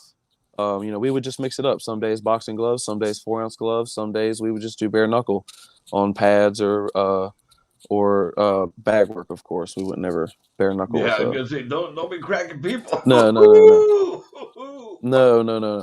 But Although you you can't. country guys are kind of a little crazy, so I wouldn't be surprised, up there in the woods somewhere. Sometimes we are wild up here.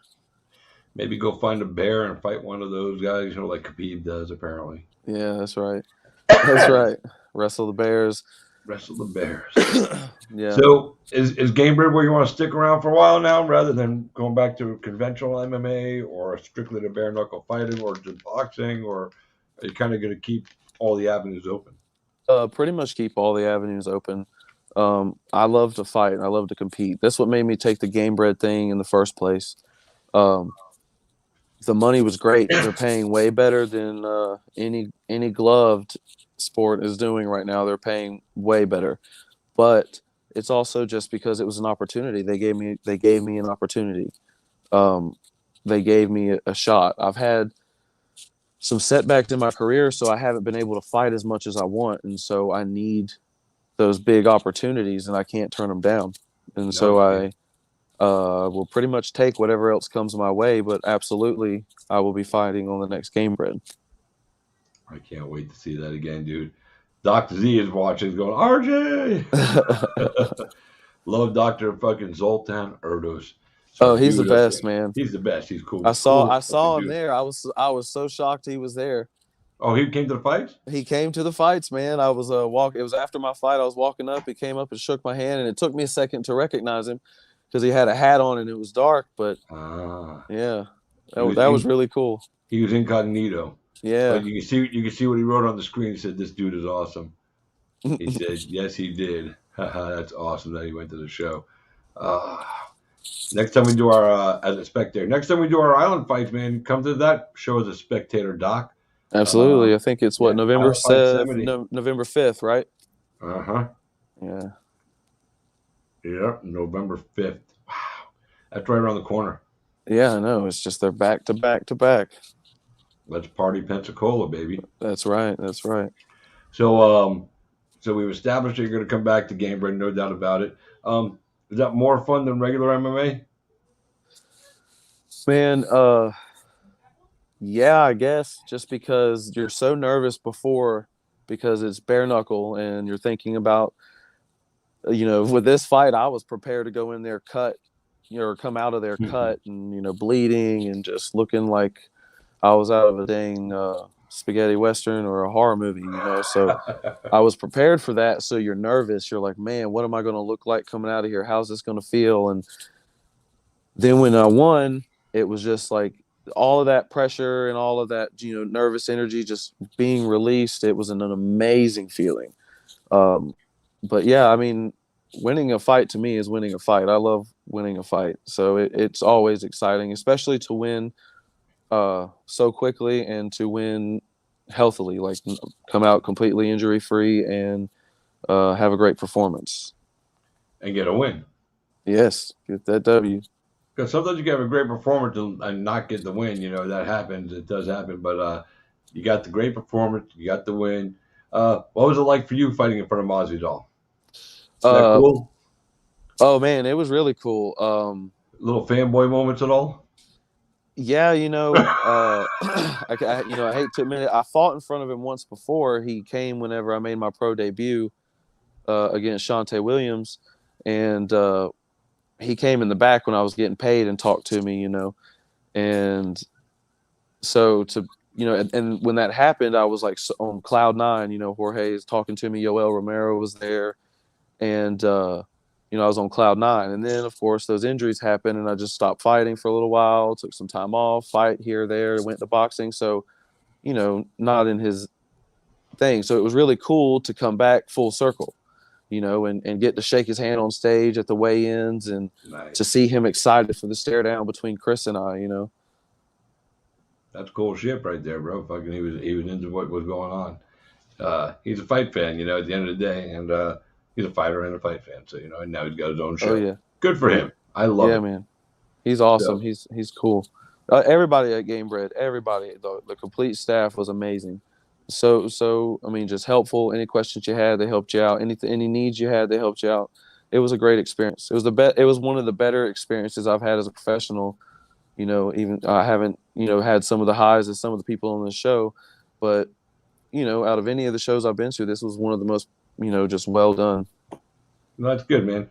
And everybody has their moments. I mean, you're like, well, maybe not as high as some of these other people. Well, you've had your different level of highs. Of course. So fuck it. Live your life. Don't worry about what they're doing. Fuck them. Yeah, I agree. Yeah, fuck them. Just kick all their asses, RJ, and then life is good. That's your right. ass, your ass, your ass. You're cool, but I'm fucking that guy up. That's right. That's right. Yeah, I mean that's the thing is like I said, there's a switch I flip because Chris and I are talking at the weigh-ins, like just he's just telling me about his car ride up there, and I'm telling him about the weight cut. I'm just just talking, shooting the shit. Yep, shooting the shit, and then go out there and beat the hell out of each other, or whatever, the next night. Yeah, it's so strange sometimes that you guys are able to do that, because some guys have to create a heat moment because they can't go in there and fight unless there's some kind of heat, like they're pissed at you. And then there's guys like you and him, hey, so how was your drive up? Oh, it was good, man. Hey, how's the family? Oh, good. Yeah, all right. Tomorrow I'm going to kick your ass. Hey, yeah, I'm going to do the same thing to you. All right, cool. And then the next day you go in there and fucking just decimate each other, and then the fight's over. You're like, hey, man, that was fun. Hey, yeah, man, that was fun, man. I had a good time too, man. Yeah, so did I. Like, what the fuck's wrong with you guys? I don't know. It's funny. I right after the fight, I bought him a beer and went back to the locker room and we had a beer together, and just, just talked and swapped some stories and had a good time getting to know each other afterwards. To me, it's a sport. And even though we're going in there to do some damage to one another, it's a competition. It's almost a competition with yourself. How tough am I? How much can I take? How quick am I? Am I faster than this man? Can I outthink this man? It's a competition with myself. Am I better than I was the last time? That's how I look at it. Well, and you definitely were better this time than you were the last time. So and that's what you want, marked improvement every time. So, man, I can't wait to see you go again, dude. I'm like really happy for you. Now hopefully we're gonna get to see more RJ fights, over the next year, 2 years, and really get to see you get to work and ascend the ladder, if you will, to the top. Yeah, I'm looking forward to it. I've already told the matchmakers and Jorge himself. He told me that night he wanted me on the next one, and I told him absolutely. So I know for sure I think it was late November, early December, sometime in there, that I'll be back, and I'll be back at 185, and I'll be training harder than I did for this one. So I'm excited. I'm ready to get back to work. Yeah. Well, we're just glad that we get to see you fight again, dude. And if your next performance is better than your last performance, woo-wee. I'm all I'm hoping. gonna say. I'm hoping to do so. I'm hoping to just keep on going, man. I have the biggest thing is that fight, that performance there. If you look back, you can even look at them on YouTube. There's a few fights like that. That even in my amateur days, I've had fights like that go that quick. That is just me coming out, guns blazing, putting on the pressure. So I've had that animal to tap into. That animal's just smarter now, and I'm able to control it a little more. Well, I can't wait to see what the next one fucking looks like, dude. Fucking if the last one looked like it did. Thanks, Shit. man. We're gonna fucking be treated to some fucking sick shit. That's the way we like it, man. Well, listen, brother, I appreciate you taking the time tonight, man.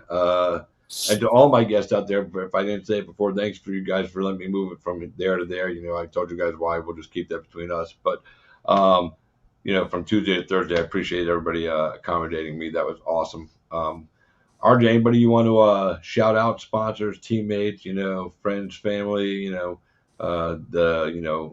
Academy Awards, ESPN, whoever you want to talk to, you just tell them. Yeah, they're all watching. I want to shout out to my team at Gracie United and Foley, my whole team, even the guys that don't fight that just did the extra rounds with me. Carlos and Amy, the owners of that, they really put in a lot of time and effort. Trey and Jarrett out there at Team Remedy in Milton, they put in a lot of time, and they opened their facility and met me on days where the gym might not have been open or before it opened, just so I could get some training in around my schedule. Of course, all my supporters, my tattoo sponsor, Cine, Kevin Carone out there. He's been my supporter since day one. And, Robin Houghton, massage therapy, she does a lot for me. She keeps me healthy and makes sure that I'm not all stove up. I'm getting older now. It's harder to wake up sometimes. Wait, how old are you? And then the Ulriches, Stucco and Stone, Custom Stucco and Stone, they sponsored me for this fight, and they helped me prepare for my weight cut, buy my meals for my weight cut and stuff like that. So I appreciate them. And then, of course, my family, my girlfriend, my son, everybody, Larry Downs Jr., of course, the man, the myth, the legend. Of course, I cannot go without, mentioning his name. He has done so much for me, and I appreciate it so very much. I can't express it enough. Yep, he's good people. Good to have around. Good to be around. Yes. Except for sometimes when he pops on the video camera, you got to be careful. Hey! Oh, I know it, man. He's been a mentor of mine since I was 18 years old, and to be honest with you, I wouldn't be the man I am today, and I definitely wouldn't be the fighter I am today if it wasn't for him and his influence, for sure. Oh, I know that to be true, man. I know how important that relationship is to both of you. So. Well, listen, man, again, thank you for taking the time to be here tonight. Thank you for putting on a great fight and entertaining the masses. For those of us that have been watching you come along, we've been waiting to see this guy, and he showed up. Wow, he showed up big. So that was awesome, man. Congratulations on the big win on a big show in front of the right people. Can only go up. Thank you very much. I appreciate you having me on the show, Chris. Much love. We're gonna have you on more. I would love it. I need practice. We're gonna do it, dude. Fucking hey, yeah, get your practice up, ready for the big time. Although I am the big time, dude. Fuck those guys. That's right. You are the big time. Well, listen, man. Enjoy the rest of your night, man. Have a good one. Get some rest. Stay healthy. Stay happy, and just keep living your days the way you like them. Because I know you live your life your way. You keep doing that, bro. Yes, sir. Thank you so much. Much love. All right, man. Much love to you too. We'll talk soon. Bye. Bye. Oh, yeah. Well, guys, I hope you enjoyed the night. I hope you enjoyed the show, man. Big show tonight. 6 guests, man. Thank you to all those guests that came in tonight. I appreciate you all. And again, moving from Tuesday to Thursday for me was definitely awesome. Rest in peace, Justin Thornton, Kong, if you will. And, prayers go out to Dylan Kleckler as well, who's going through it right now and putting a lot of blame on himself for something that really wasn't his fault. You have to go back and rewatch it, Doc. But that's it, boys and girls. Thanks so much for being a part of the show today and being a part of my life and allowing me to be a part of your life for just a little while. It means the world to me. It's right here in my heart. I hope you guys all have a wonderful day. Remember to tell the people you love that you love them. And until next time, boys and girls, you know how it goes. I am Christopher James, and that means you guys have been cage side. Good night, everybody.